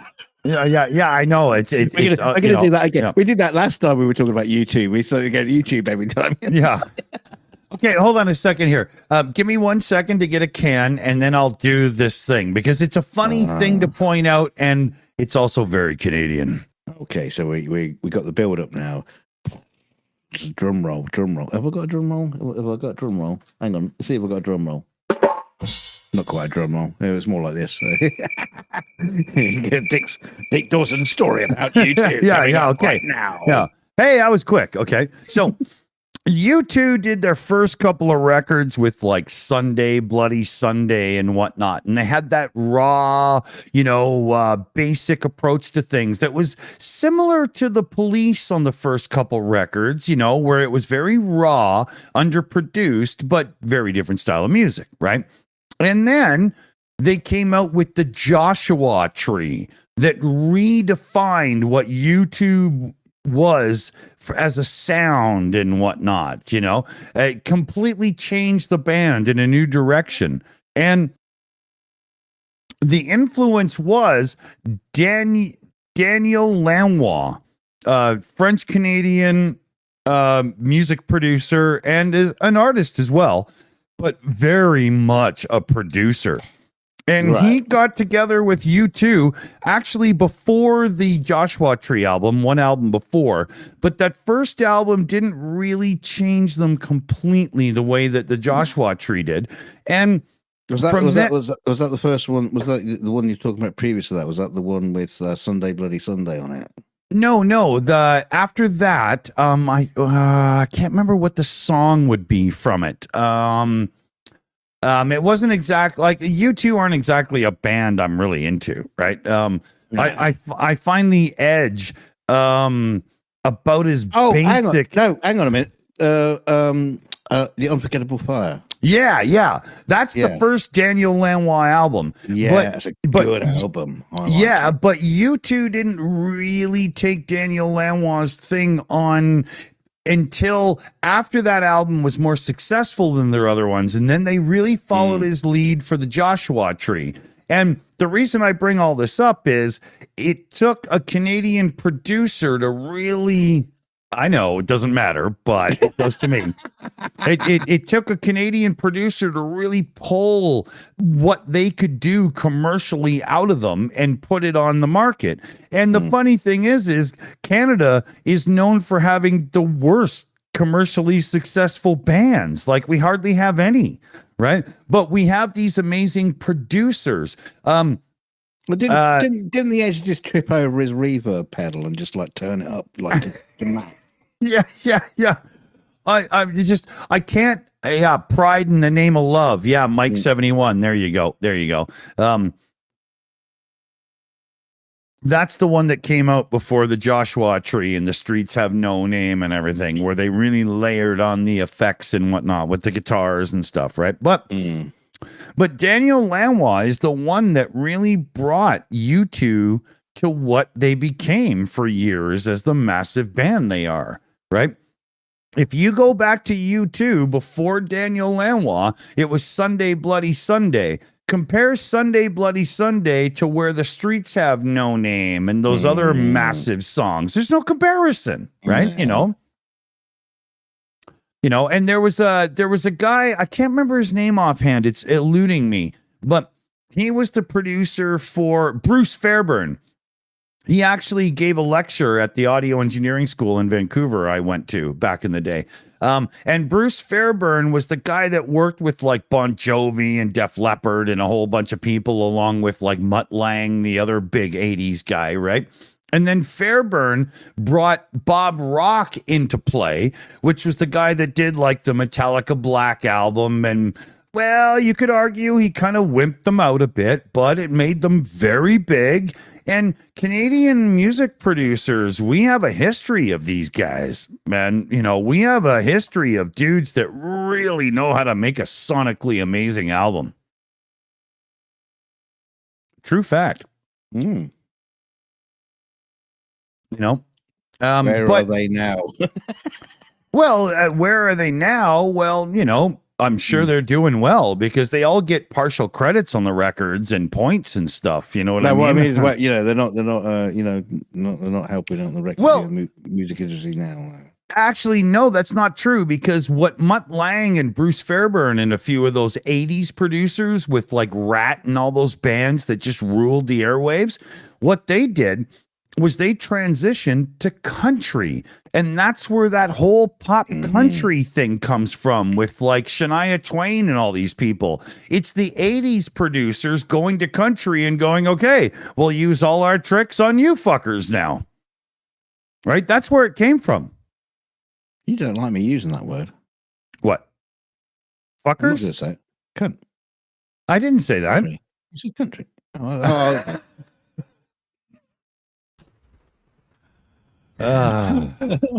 If you don't know, Dunk's last name is Son of a Beachy. Yeah. I mean, I don't know. It's like you Canadians. You know, over here we just call it a little bit cunty. But you know, if you want to call it country, that's fine by me. Trust me, I'm not a fan. No offense to anybody, but I'm not. I find country music just blues for people without rhythm. You know. But country's got like a really weird kind of like country has rap music now. It's very strange. I don't that's get what it. I'm saying. Yeah, this is like you know, country drum and bass. Yeah, it's like I lost my dog. My wife left me. I don't get it. Yeah. Now, there have been a few people in country over the years that I do appreciate and like. I'm not slamming it at all. I just don't like the, you know, I can't do like the achy, breaky heart stuff and right, you know. But some of the more honest, real artists, you know. You're not a real Grand Ole Opry. Actually, I loved the Grand Ole Opry when I was a kid. Holy. The old-timey. When I was a child, anything musical like that was my thing. Sha-na-na, the Grand Ole Opry, Aha, or Laugh-In. Anything that would bring me music on television, I was into. I just don't like the more modern country where it's more like pop music with twang. I like Johnny Cash. I like it's funny. I was going to say there was there's that film Where Art Thou, which it's got a great. It's got a great album, and it's kind of like pre-country. Is before, it's a look at it. Just captures an area of music was just before the country music just started to take off, and I think they called it old timey music. And it's a really great music on that. And I love that album. I there's a lot to respect there. Mick Riley in the chat says, but he loves that Dolly Parton titties. Okay, it's funny. I get it. It's good, but I respect Dolly as somebody who can actually just grab an acoustic guitar and sit down and write her own fucking song. Hey, she's still got a cute bum at 90. I mean, that's pretty amazing. She was on Seth MacFarlane's sci-fi show. It was awesome, man. It blew me away. You know that I give her massive props. She's cool. Got a great sense of humor and she's self-deprecating. I mean, she was like one of the first self-deprecating person about her. You know, that famous thing that she said. It costs a lot of money to look this cheap. Yeah. I like her. You know, she had a little Joan Rivers in her, right? You know, Yeah. No, that's just giving me an image. I'm not going to be able to get it out of my head. Yeah. Who bought the strap on and why? But but no, that's the thing with like Taylor Swift. When she first come along, she's this girl that's sitting there writing songs on a guitar, singing and playing. I gotta respect that. I actually thought she was really cool, but now she's just a pop princess, and I just got no time for it, man. None at all. Probably say a similar thing about Michael Jackson as well. Oh, very much, very much. Off the Wall was his last honest album before he just went for the Quincy Jones "Make Me a Millionaire" thing, right? Yeah, I'm going to buy a park now, just because I want to. Yeah, it's like what? And the funny thing, like when I say Quincy Jones "Make Me a Millionaire," I'm not kidding around. Quincy Jones, that's what he did. Yeah. Quincy Jones got a hold of Steve Lukather, the guitar player from Toto, after Eddie Van Halen came in the studio and recorded the guitar solo for Beat It. They had these tracks that were all out of sync, and all the tapes had screwed up, and it was awful. And Quincy Jones got a hold of Steve Lukather, and he was like, please just make sense out of this for me and somehow pull this back together and save it.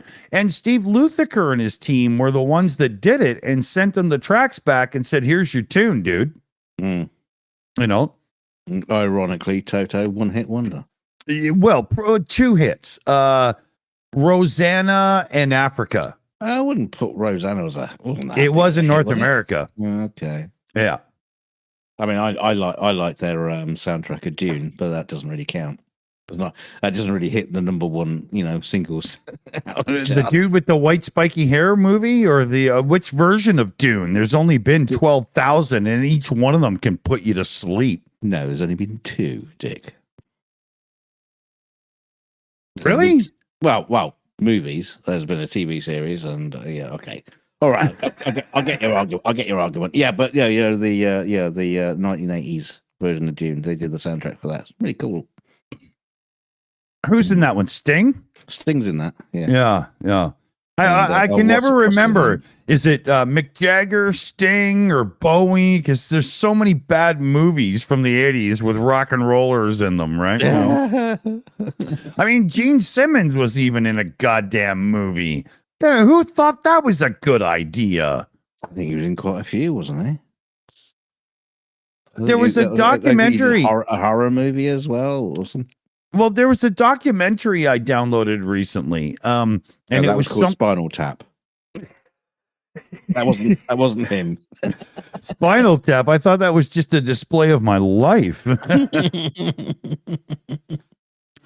But there was a thing I downloaded recently, something about when rock ruled the airwaves or something, or maybe it was something to do with movies. I can't remember. But somehow Gene Simmons popped up in this TV show because he had been in one movie that sucked balls. Is that what it was called? Well, I mean, knowing him, he probably tried it once or twice,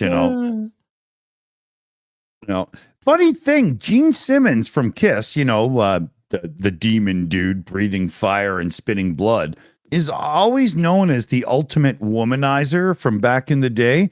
And he didn't drink or do drugs or anything. He did all of that straight. That means that he knew he wasn't unaware due to influences of alcohol and drugs. He was literally aware that he had no respect for you and were just using you for your body. That's no excuse. Yeah. Wow. Take some drugs, Gene. Have a drink. Mike71 in the chat says Kiss had some cheesy movies. The worst was Kiss Meets the Phantom of the Park. Oh my God. Didn't they have an animated series as well? A kids show. Mm-hmm. They were willing to do anything that made money, right?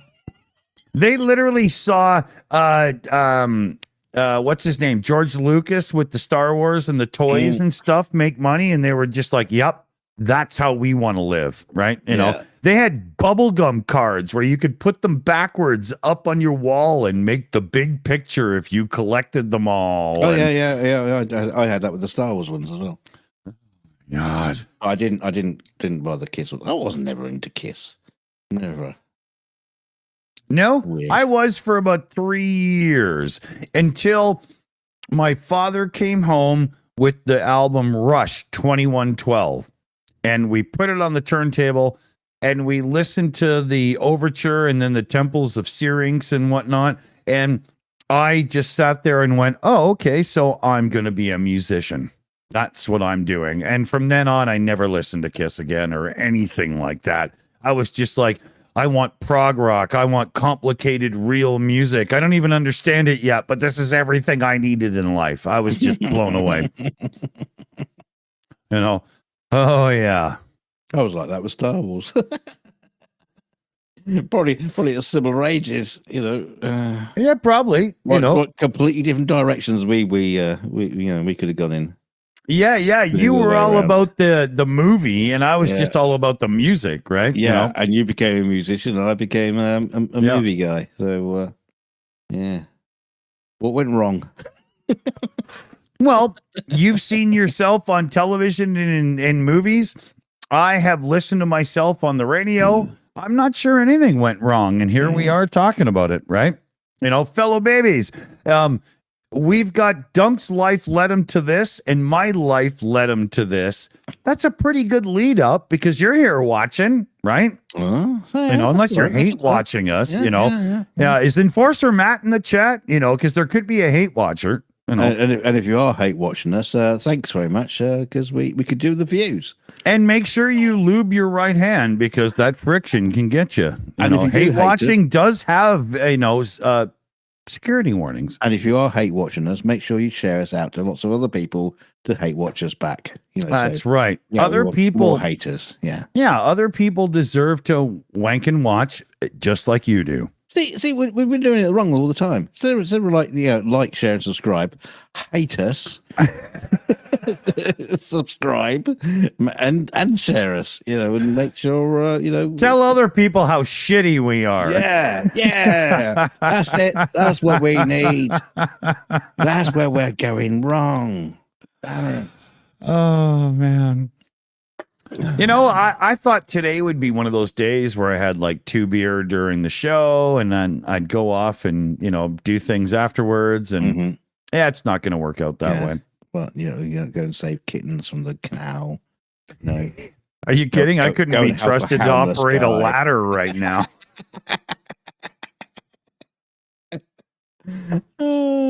My son Felix is going to look at me after and go, oh, you're an idiot. He's just going to watch his own thing upstairs after. But it's Sunday. He's still in his fucking pajamas. He doesn't care. He is. I asked him 3 times today, hey, do you want to get dressed? No, I just stay in my pajamas. Leave me alone. All right. Comfy. Yeah, exactly. It's Sunday. Who gives a rat's ass, Why do we say that? Who gives a rat's ass? I've never used a rat's ass to pay for or bribe somebody for anything. I'm not, if somebody gave me a rat's ass, I'm not sure I'd go, oh, okay then. Oh, thank you very much. Yeah, It's an odd thing, isn't it? Now you bring it up. I wasn't expecting that. Yeah. Well, I wasn't expecting it. Just kind of hit me, and I was thinking, what the hell? Yeah, it's kind of stupid. He's gone off script again. Damn it. He's gone off script in our unscripted show. Yeah, exactly. Our unscripted, written by an AI that isn't us show that we're supposed to follow religiously. How can I work under these conditions? For goodness sake. Yeah, you should employ your own AI to take your place so you can be angry about what you had to deal with during the show. No, I'll be angry about it. I'll do it on my own stream. You not seen my stream? Everything I hate about Dick Dawson. No, I don't have a camera in your bathroom. The after show. Yeah. Could you put up with this bullshit?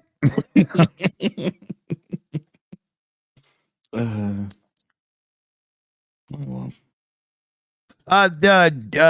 Here we go. D-Sade in the chat there. Has Dick covered the Brendan Kavanaugh pro CCP troll, the piano player? Wow. No, I have not. Brendan Kavanaugh, who I've actually met, he's a piano player, one of those guys that records himself playing pianos at different stations in you get those pianos in stations. Go and play in what kind of station? It's like railway stations or whatever. And you just have pianos there for people to play? Yeah. I know, it's just cute. Yeah, so I don't know how that works, but okay, let's continue. So he does videos of him playing piano, and he plays a lot of what does he play? Not ragtime, boogie woogie. Plays a lot of boogie woogie, and I was at one of the stations. He was there. I said, "Oh, hello, Brendan. How you doing?" He goes, "Oh, yeah, but hold on. But, I think you. I'm getting to the point. But anyway, he had this thing with. Did you miss the part of him being a CCP troll? He had these people who at the station one time. They're always like Chinese. At the station. Well, they were Chinese. I mean, I'm not too sure about not CCCP, not Russian, but it was the Chinese people, and they were complaining about him filming while they were standing in front of his camera, and it just blew up into a massive kind of like that's weird. Yeah, it became a viral video. He ended up on news channels talking about the fact that these Chinese people were attacking him. They were sending him death threats and all this kind of stuff about him filming and then stepping up and walking to the front of the while they were filming him. Filming them, they were complaining that they were filming. He was filming them. Yeah, it just got a weird situation. Yeah, but and now he built his channel on this kind of like drama. Well, there's a lot of comments about this in the live chat. So David Worley, our own David Worley, there says that was an Elton John piano he donated to the station that got protected because of the Chinese thing. And then D-Sade says, Dunk, there's an update to the story. He is now getting trolled by pro CCP white Brits. PJ CNET, there's protesters that keep harassing him sometimes, especially one guy that was removed recently from the station. Yeah, so, I'm sub to his channel, but I've not really been following it because I look at it going, drama. But I come here for the drama. I don't force it. I was just gonna say I hate drama unless it's being enforced. Hello, I'm Matt, and I endorse the enforce of drama. I'm gonna do the next stream live from Chinatown in London, so we can get as many Chinese people pissed off while we're doing the show live. No, just stop. We don't get the drama going. Get the drama. Get those viral hits in. I don't care about viral hits. I like people that want to actually show up for what we want. That is one of the things that's like happened about this whole. I hate that crap. The Brendan Kavanaugh thing is that people are kind of like following the story and the drama, but they're kind of like missing the point. That I mean, I was sub to him a long time ago, and he just used to play boogie woogie and pianos and get all these weird people, because like singing along with him and dancing with him and playing with him and all this kind of stuff. It was cool. It was really nice. Now it's become something else. It's become this monster. It's getting all the views. But is that what you want? Well, this is the thing. Well, like we we make choices when we view these things, and whether or not you agree or disagree, by giving it a view, you have pushed it through whoever's algorithm to be even more popular. Hate watching isn't always a good thing. Unless you're watching the show. Yeah. I'm hate streaming with you. What are you talking about? Yeah. And you should never. You should. Yeah. Hang on a minute. Where did that come from? I got a little. How did I do that? How did I? Oh, I know exactly how you do that. Yeah. How did? No. How did I get the thumb down thing on my screen? What was going on? I know how you did it. I don't. I'm trying to do it at my camera right now to see if I can trigger it. If I can trigger the heart thing. Can I trigger that? No, it's not doing it. No, I've got no idea. Anyway, sorry, carry on. I've been hacked by Apple. Are you kidding? You've been hacked by your own ineptitude.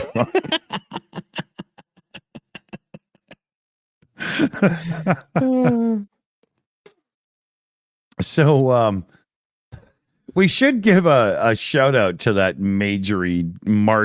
Is that her name? Marjorie? Margarine. Yeah, margarine. Yeah, that shit you shouldn't melt in place of butter because it's disgusting.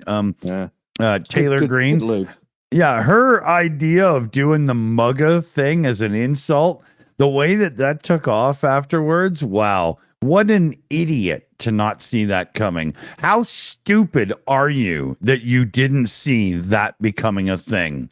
You have to be so unaware of everything outside of your own echo chamber to think that was going to land. What a moron. No, the thing is, it's not the fact that it didn't land. It's the fact that other people managed to pick it up and turn it around against her. No, it's not.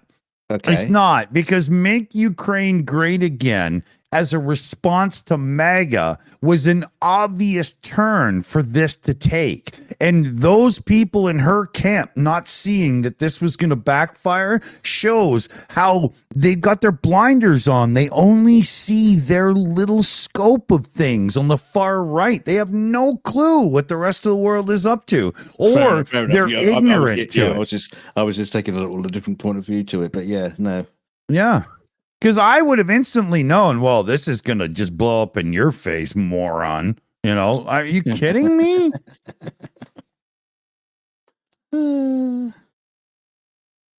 Blows me away. How can you be that fucking unaware of yourself? You know? And we are talking about the woman who talks about the laser, the Jew laser that, in space. Oh my God. Yeah. Yeah. We are talking about someone who is that unaware of reality. Yeah. So come on. She takes the plot points of Marvel movies and makes them reality, right? You know? Yeah. Some of the other stuff she's said in the past is just like, seriously? Who writes your script? Ricky Gervais? Actually, who writes her script? I think the answer would be, in all honesty, QAnon. You know, come on, right? It's got to be, you know. Are they building up for a comedy tour coming up? Something they're just using them as promotion. Yeah. And now at Wembley Stadium, never seen before. Yeah. It's QAnon. There's laugh a minute. You know what we got to do, dude? We've got to reach out to a couple of the cats from the Midas Touch Network to get them over on our channel where they can actually. Yeah. Oh, well. Yeah, you know, I'd love to have some more animated avatars of people that aren't real. No, but a couple of the Midas Touch guys to come over and hang out for PubChat, where we could, you know, where they don't have to worry about swearing because of monetization or whatever. Wouldn't it be fun to hear them really say how they feel, right? Yeah. Well, I've told you before to get in touch with them. You said, yeah. Well, I wasn't sure, you know, because I had to learn who they were. But thanks for doing that live instead of in the background where it belongs. You fucking amateur fuck. Yeah, that's why you pay me so much. Are you kidding? You owe me 40 quid for that. Damn it. Yeah, and I didn't say dollars, right? So, I want the real deal, Oh, damn it. Into the duff jar it goes. Yeah. Okay, let me get one more beer and we'll have ourselves 20 more minutes or something and then we're good. That sounds about right, eh? 20 more minutes of frapping. Frappage. Frappage. Let's get some frappage in. You get your beer, you big lord. Oh, I'm getting tangled up in my headphone cable. All right. You didn't even do the crickets, you slacker. I didn't even get a chance. You were like the flash. I think the space time must be getting different in your area because you're getting faster getting to your fridge and back. It all depends. Your fridge is moving slowly towards you. No, it all depends if I have to have the door beside me closed or not with the smoking thing, right? If the home is open and everything, I can't, so it takes me longer to go. But when you are 8 feet tall, you would just going to do is lean over. Yeah. Yeah, I'm tall enough to reach out my back door and, still reach my neighbor's barbecue, right?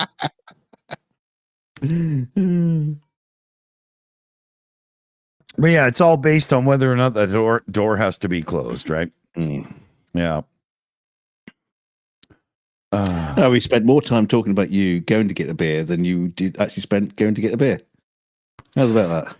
Yeah, well, That's what you call entertainment. Hey, for a guy with fibromyalgia, I can move like a deer that was shot the day before. Like another gravel pit. Yeah, exactly. Yeah. Yeah. No, don't give that woman my address because I'll end up in the gravel pit, right? Don't do that. Don't do that. I need to live. Did you see what he said about me on the channel? Yeah. Oh, I tell you. Hey, makes me so mad.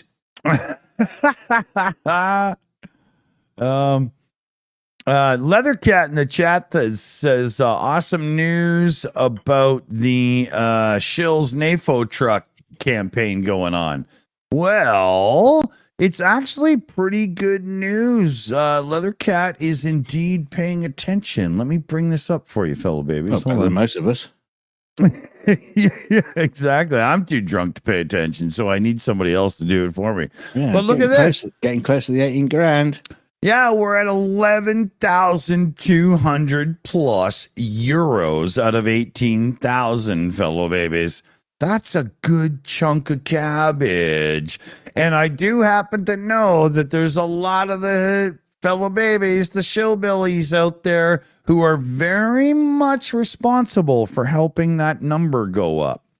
Unfortunately, we've got to raise it to 26 if we actually want wheels on the truck as well. The wheels on the truck cost 5,000 quid. 5,000 quid.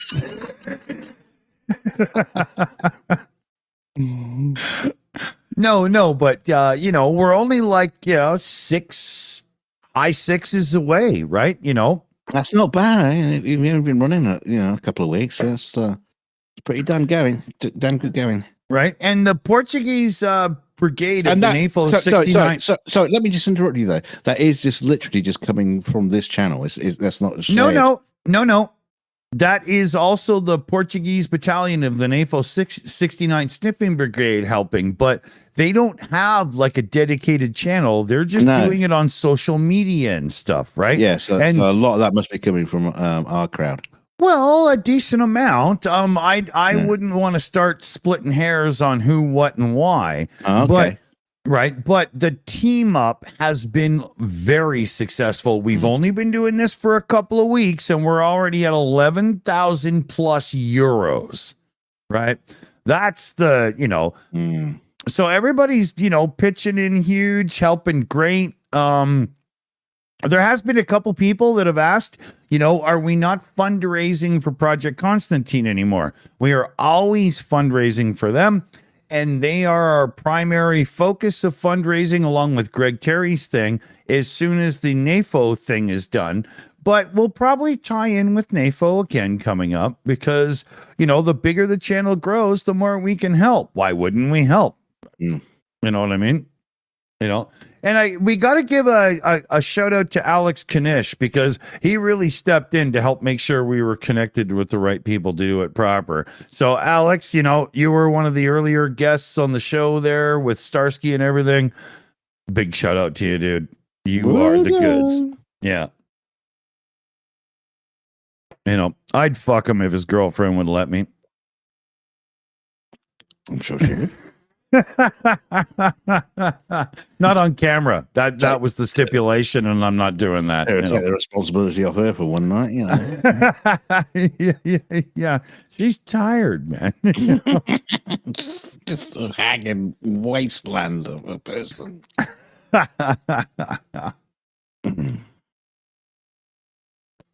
Hey, we should do a shout out here for everybody in the live chat.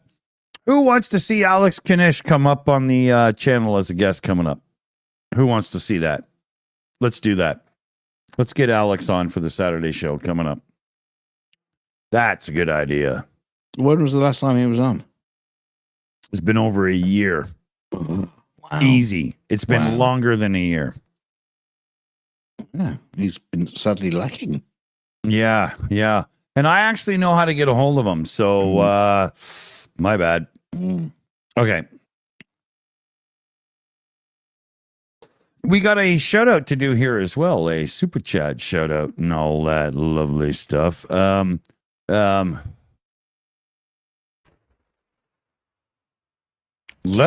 came in. Hey guys, Rick's NAFO truck finished.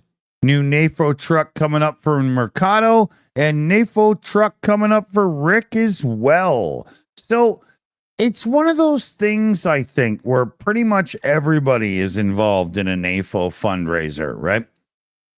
I think maybe Greg doesn't have one, but he's doing the Medivac armored truck. So yeah, I mean, he's only raised what, $700,000 since things set off. I mean, he's got to be one of the most insane fundraisers I've ever heard of in my life. Oh man, it's unbelievable. And we can't fundraise a fucking piss bucket for you around here. Well, I mean, compared to what Greg can do, I'm not sure many people can fundraise anything. It's unbelievable. I haven't checked to see how much a dimmer switch is for LED lights. There it is again. Why are you doing that? Why are you doing that, you silly son? I wasn't even doing anything. Yeah. You can turn it off. I don't even know. I have no idea. Anyway, yeah. So I haven't checked to see how much a dimmer switch is for LED lighting. So we're not too sure how far we are along on the dimmer switch fundraiser. We should get a chart like same one as they probably cost about 70 quid and $4.99 a month, right? Oh no! Subscription fee on it. Yeah. You got to pay a subscription for a switch in your house. Yeah. Right? Oh, you want to dim that? Oh, yeah. You want to dim that dimmer switch? You got to sign up, dude. Yeah. I'm sorry, but our product is not connecting to our servers right now. Would you please check your payment method and try again later? Oh, our company has now gone bankrupt, and all connectivity to your device is now no longer available. Well, it's been sold to Logitech, who is going to double the price, but it's okay.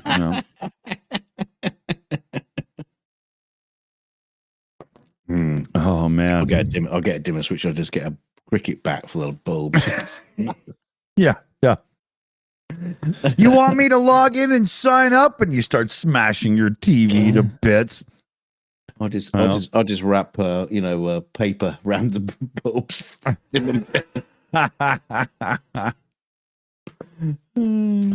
Oh, it kills me. You know, it's funny, but it's just not funny, right? You know. Hey, yeah, the NAFO fundraiser just went up a good €100. Thank you, everybody. See, I can make it happen when I mean it. Bastard. Awesome, everybody. Good job. Good job. Thank you very much. Thank you very much. We have a I think I got about 100 or so in PayPal to transfer over to them. I always have to go through after because there's like little fees here and there and stuff.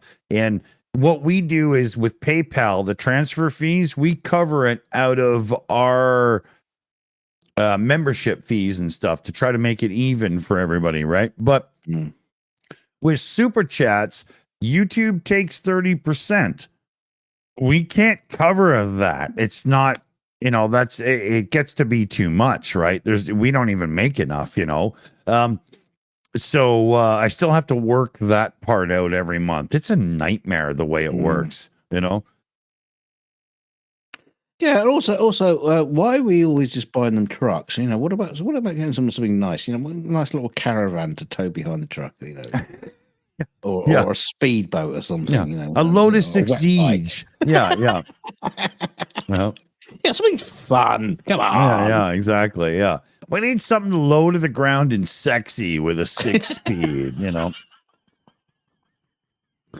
You know, in matte green. Yeah, we need to start a new hashtag: Ferraris for Ukraine. Cybertrucks. LM002s. Yeah.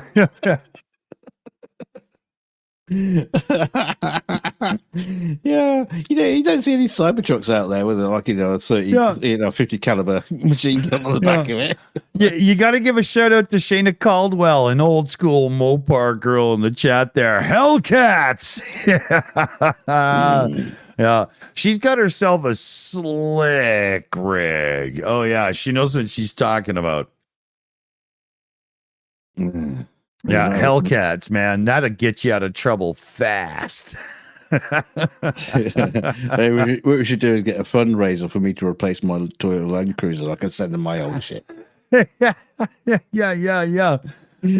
What we need is a brand new Land Rover, Range Rover, Land Cruiser. Okay, well, it depends. Don't want British crap. Yeah. You don't want the Land Rover because German crap. Well, pretty much, right? You know, the thing about a Land Rover is they're amazing until they're out of warranty. Right? You don't want a modern BMW, Land Rover, Mercedes, or any of those. As soon as they end out of warranty, don't touch them with a 10-foot pole. Just get the Toyota. I love the old Land Rovers. You know, the ones where if you want to fix a new accessory to it, you just like self-tapping screw, just screw. I was going to say a rivet, but yeah, rivet or a nail. Yeah, just nail it onto it. But I gotta say, you cats love the original Land. What are they called? The Defender. The Defender, right? Oh, yeah. No, I don't know. No, but that's what they renamed it when they had more models, right? You know. Yeah. But the original Land Rover with those, we just simply wrapped sheet steel around the front to make it bulbous instead of actually pressing something. It's a little bit of a depressing looking thing compared to the Willys Jeep it copied. I'm sorry. It's just the original Defenders. When I see them, I'm just like, it's a hopeless thing with like 2 liters of engine. I don't get it. I don't get it. I'm not impressed. No, the Willys Jeep was pretty hopeless as well. I mean, sure, there's just nothing on it. But nobody runs around in the bush with a Willys Jeep trying to pretend it's a good off-roader. But you guys have been doing that for years with the old Land Rovers, and they're shit. No, they weren't off-roading. They were just using them on the farm. It's just I don't think there was such a thing as off-roading when they came up with that. Green tracking or whatever you guys call it, that lane thing, I don't know about that, but yeah, I think off-roading extreme is like a relatively modern sort of thing. I suppose. I don't know. I don't know what I'm talking about. I could be talking gibberish. Yeah, they're just, all those old ones, like everybody looks back at them and goes, oh, rosy tinted glasses and stuff, but they sucked. No, you missed the point. The only reason why I liked them is because you could just like I say, you could nail things to it, and no one cared. Yeah. But that was the same with the old Jeeps, right? It's like, well, you get one these days. Oh, you get a brand new electric Rivian or something. Oh no, I've scratched it. Yeah. No. But the funny thing is now I'm calling out the Euro one, right? But I worked at a car manufacturing plant in Southern Ontario back in the late 80s, before I was done with life there and went off to be a musician in Vancouver and stuff, right? And we were making a bunch of the panels for the Jeeps at the time, like the Wrangler and stuff. This was like 88, 87. And actually, no, more like 86, 87. But they were so wobbly that when you put the light beam from the light to do quality assurance to see if the panel was flat, it was hopeless. It looked like the kind of thing you would crack eggs into to put them in the oven to poach them, right? It just had it was so poorly made, it wasn't funny. And that was the thing with off-roaders back then. Nobody gave a shit. There was no luxury off-roader until the first Land Rover, the big boy with the two-door, right? And oh my God, I would love to get one of those old school two-door ones and redo it, Oh yeah. My God. You're not talking to the posh Range Rover either. No, I want the original. I want the original Range Rover, the big boy, but the original two-door one where it wasn't really posh yet. It was just bigger. Right. It's funny because I have actually taken my my Land Cruiser off road. When I say off road, my one of my son's friend has got they own a wood, right? They actually own this plot of land, which is we call it a forest. But no, we call it a wood because it's tiny. It's not. Forest. Okay, it's a wood. And but you go down this track. To get to it, and even any other car would struggle to get down there, so it's full of potholes and everything. So mine one just bounces along it, boom, boom, boom, boom, boom. Yeah, it's just no worries. And then we get open the gate and we get down there, and there is a kind of a track that goes deep into the woods, and we went down there to film that that short film we did. Oh yeah. And so you start going. You're going down there. You can park there, or you can go down the track. And the track is 6 foot of grass, weeds, logs, trees, whatever. And I just I'm not carrying all that gear all the way down there. Yeah. We just went down there with the car, just over everything. It was amazing. It was not. Yeah. It wasn't exactly. It's real. It's it wasn't exactly Dakar rally or off-roading, as you would call it. But the car was pushed, to its extreme for me. Yeah, and it was hilarious. Backing out was the worst thing. You couldn't turn around, so you just had to reverse back out again. It was pretty scary. Well, I was brought up by a dad who was very much into cars, right? So when I was 12 years old, I was given some old 70s Ford. It wasn't a Pinto, it was something else. I can't remember. And I was able to beat the shit out of it driving in fields because it's legal, right? And learn how to drive. And I loved that time. But I can only imagine that I destroyed 3 cars over a 2-year period that classic people now are like, how dare you? And because they were junkers, I took my mum's Austin Allegro off road. If you call Austin Allegro, I saw one of them once. Yeah. Yeah, if you call parking it in a ditch off road, it went off road, all right. It never went back on the road again afterwards. yeah. On the back of a truck. Yeah, it was ruined, but yeah. Here we go. The Allegro. Yeah. Oh, look at that. Oh, just you can imagine me just like sex appeal in that. I'm not seeing it. Hey, babe, you want to cruise in my Allegro? I remember being a kid and I got Austin and Aston mixed up, and wow, did I get corrected. You got an Aston Martin? No, I've got an Austin Allegro. Oh, okay. Yeah, no, but I called an Austin something or other, an Aston something or other, Right. and my dad and his buddy, the neighbor, were just like, no, they're not the same thing. Oh dear. Funny thing is the Aston of the time was probably built worse. You know?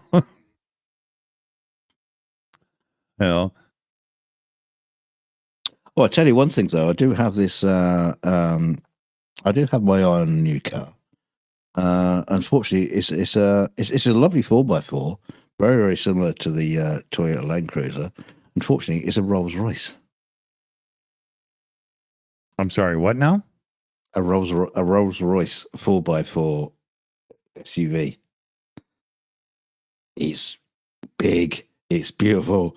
And it's You mean the fucking Cullinan? expensive. You Huh? mean the Cullinan? Are you kidding? a Cullinan? What are you talking about? Cullinan? Cullinan?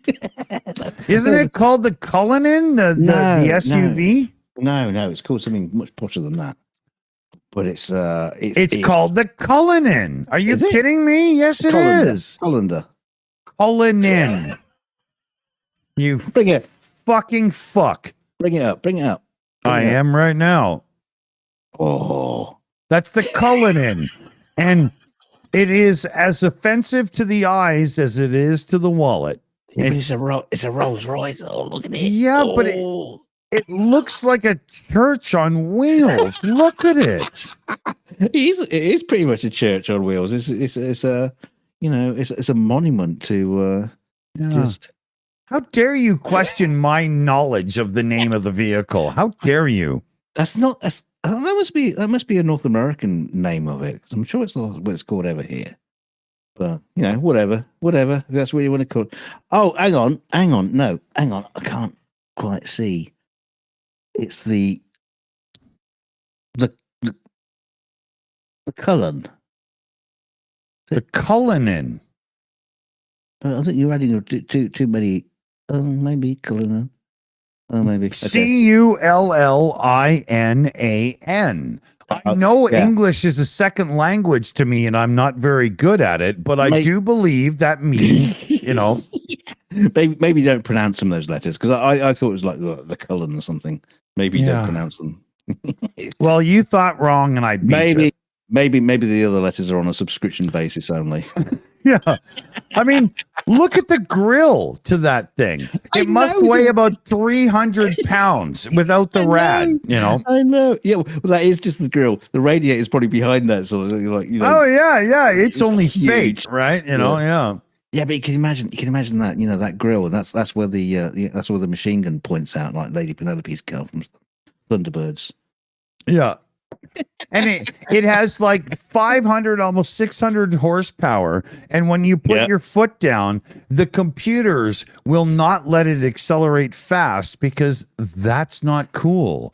And everything has to be relaxed. So you get about 9 miles per gallon out of your 12-cylinder engine so that you can go slowly. Yeah. And it'd be 0 to 60 on order eventually basis. Eventually right, you have to book it in a calendar when you're going to reach 60. Exactly. Right, and I mean it has a marble floor. Swimming pool in the back. I mean, I have seen one in action, and my god, it does shift.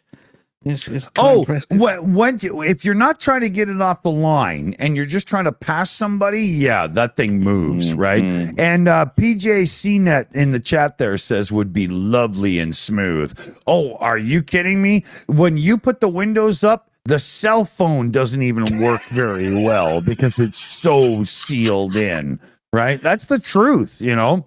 Well, I think it's $100,000 practically, for all the base model. No. They're $400,000 for the base model, right? And that's American, not Canadian. In Canadian, they're like $2.5 trillion or some pesos, whatever we have now. I don't know. I didn't see you had to buy one. Yeah, but no, I my God. I would But just the love to have- underneath of it, the funny thing is look at the way these car companies are doing this now. Like the Volkswagen Group. You can buy the Volkswagen SUV, or you can buy the Porsche or the Audi or the Lamborghini, but they all have the same chassis. They just have better engines and suspensions and stuff, but it's basically the same car. I'm not sure that's worthy of the big dollars for the big toys anymore. Look at the Lamborghini Urus. It has the front clip, which is like the suspension and stuff from one vehicle. It has the rear end from another. It has the engine from this and blah, blah. And they just dress it up to look Italian on the inside and say, okay, there you go. We'll take $380,000, please. But it's an Audi and drag, There was a great video where this guy was just like, I think it just was like a YouTube short, but it must be like a longer video where he's restoring a Ferrari, and he just does like a one of those kind of paper rubs over the indicator light, and if you look carefully, it says Ford on it, and it's you buy it from Ferrari, and they're like $118 each. Yeah, I know. Or you go to Ford, that $18 for the pair. Yeah. There was a time when Ford owned Aston Martin and Jaguar, and there's some parts that are Ford parts, but they have Jaguar and Aston Martin prices to them when you order them, but they're still just Jaguar parts or Ford parts, and all you have to do is install the Ford one. Right. So you can overpay for the brand name, or you can get the same part just by buying it from them. How is that even legal? I know it's funny. It's funny when we, like earlier, we were talking about Apple tax, and it's like, there are also like there are arguments for paying the Apple tax, but when you got that sort of thing going on, you go, no. That, like you say, that should be illegal. That should just that's just badge engineering, right? Yeah, it's exactly. Theft. Norm Lee in the chat says Ricardo Montalban. We've got to do it. Fine Corinthian leather. Oh, I saw what you meant. I was searching through Petition's flame. Yeah. Come on!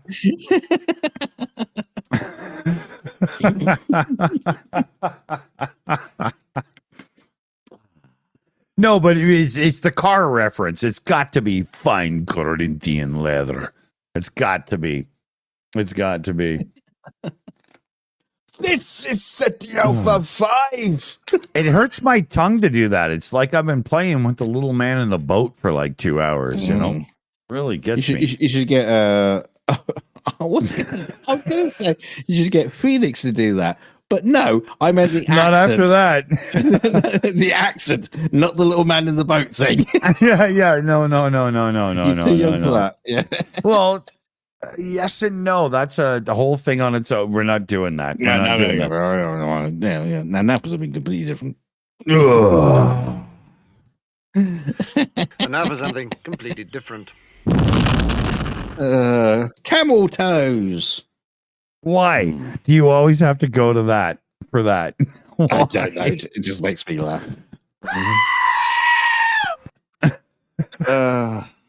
We're almost at 2.5 here. We're 2:20. I'm coming on 6:30, so I have to do my thing coming up like in minutes now. I can't push it any further. That's what she said. Yeah. This is where you lie and tell the viewers why you love them. Oh, do I have to pick and choose? You have to go through the list and have a look. Use the list I gave you though. Yeah, you're cool. Yeah, I like you. You're nice. I like that one. That one not so bad. It's the romper room mirror, but from hell. Yeah, everybody, hands up who likes me. There's a lot of asses being wiped right now, dude. we'll do it that way around. Yeah, I love you all. I think you're all beautiful people and extremely pretty. And I'd like to thank the team. Am I thanking the team tonight or what? Are you doing that? Yeah, well, you should continue right now because you're too busy brushing your teeth. That's not quite what it was. It's a big toothbrush.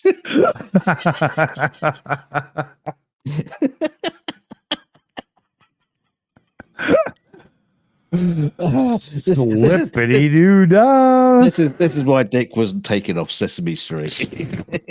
Are we going to do the toothbrush song now, Mr. Dawson? Yeah, okay. I've got the mime ready. I wasn't fired. I was censored. Damn it.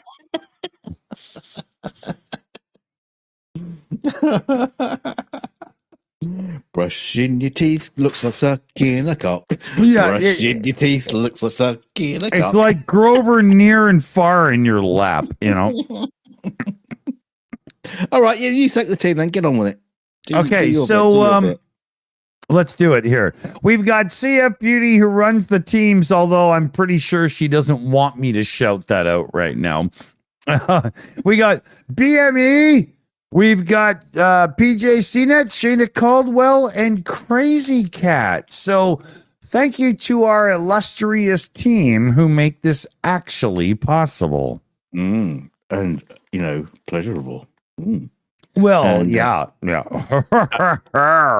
I'd like to thank all those lovely people who send in the super chats, become members and donate membership and all that kind of stuff. Because, that tiddly little bit of finance where you... But there's just like donating everything, all your pennies to Ukraine. Those little pennies to keep the channel going also help too. Thanks for the donation for the dimmer fund. That's gonna be the big one. And don't forget to like the video on the way out. I'll do that right now. So I'm gonna like that. Ding. So I've liked it. So you do the same. Machine that goes bing. And don't forget to share us out. Yeah, go and find a lovely, really expensive Rolls Royce car and just spray the Shills on the side of it. Just scratch it in with some keys and just say Dick Dawson said to do it. It'll be fine. And he's in Canada. They can't sue him.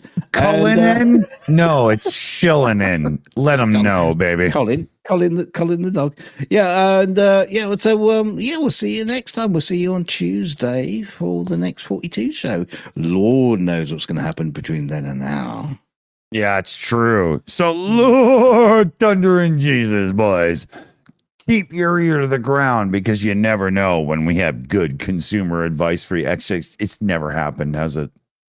Oh, and don't forget to come back and into the comment section after the video's done. So, put some comments in because it makes it look like people like us and all that kind of stuff. Even more than that, pretend. Even more than that, say something stupid so somebody else responds to you because all of that stuff really helps, right? So do your best to be a moron in our comments because it really helps. Yes. Is that good consumer advice? Who gives a shit? For us, I don't know. No, I got to cook supper and, actually at this point, I got to get more beer. So Kiss fuck off. Everybody. It's over. Goodbye. Yeah. Off you fuck.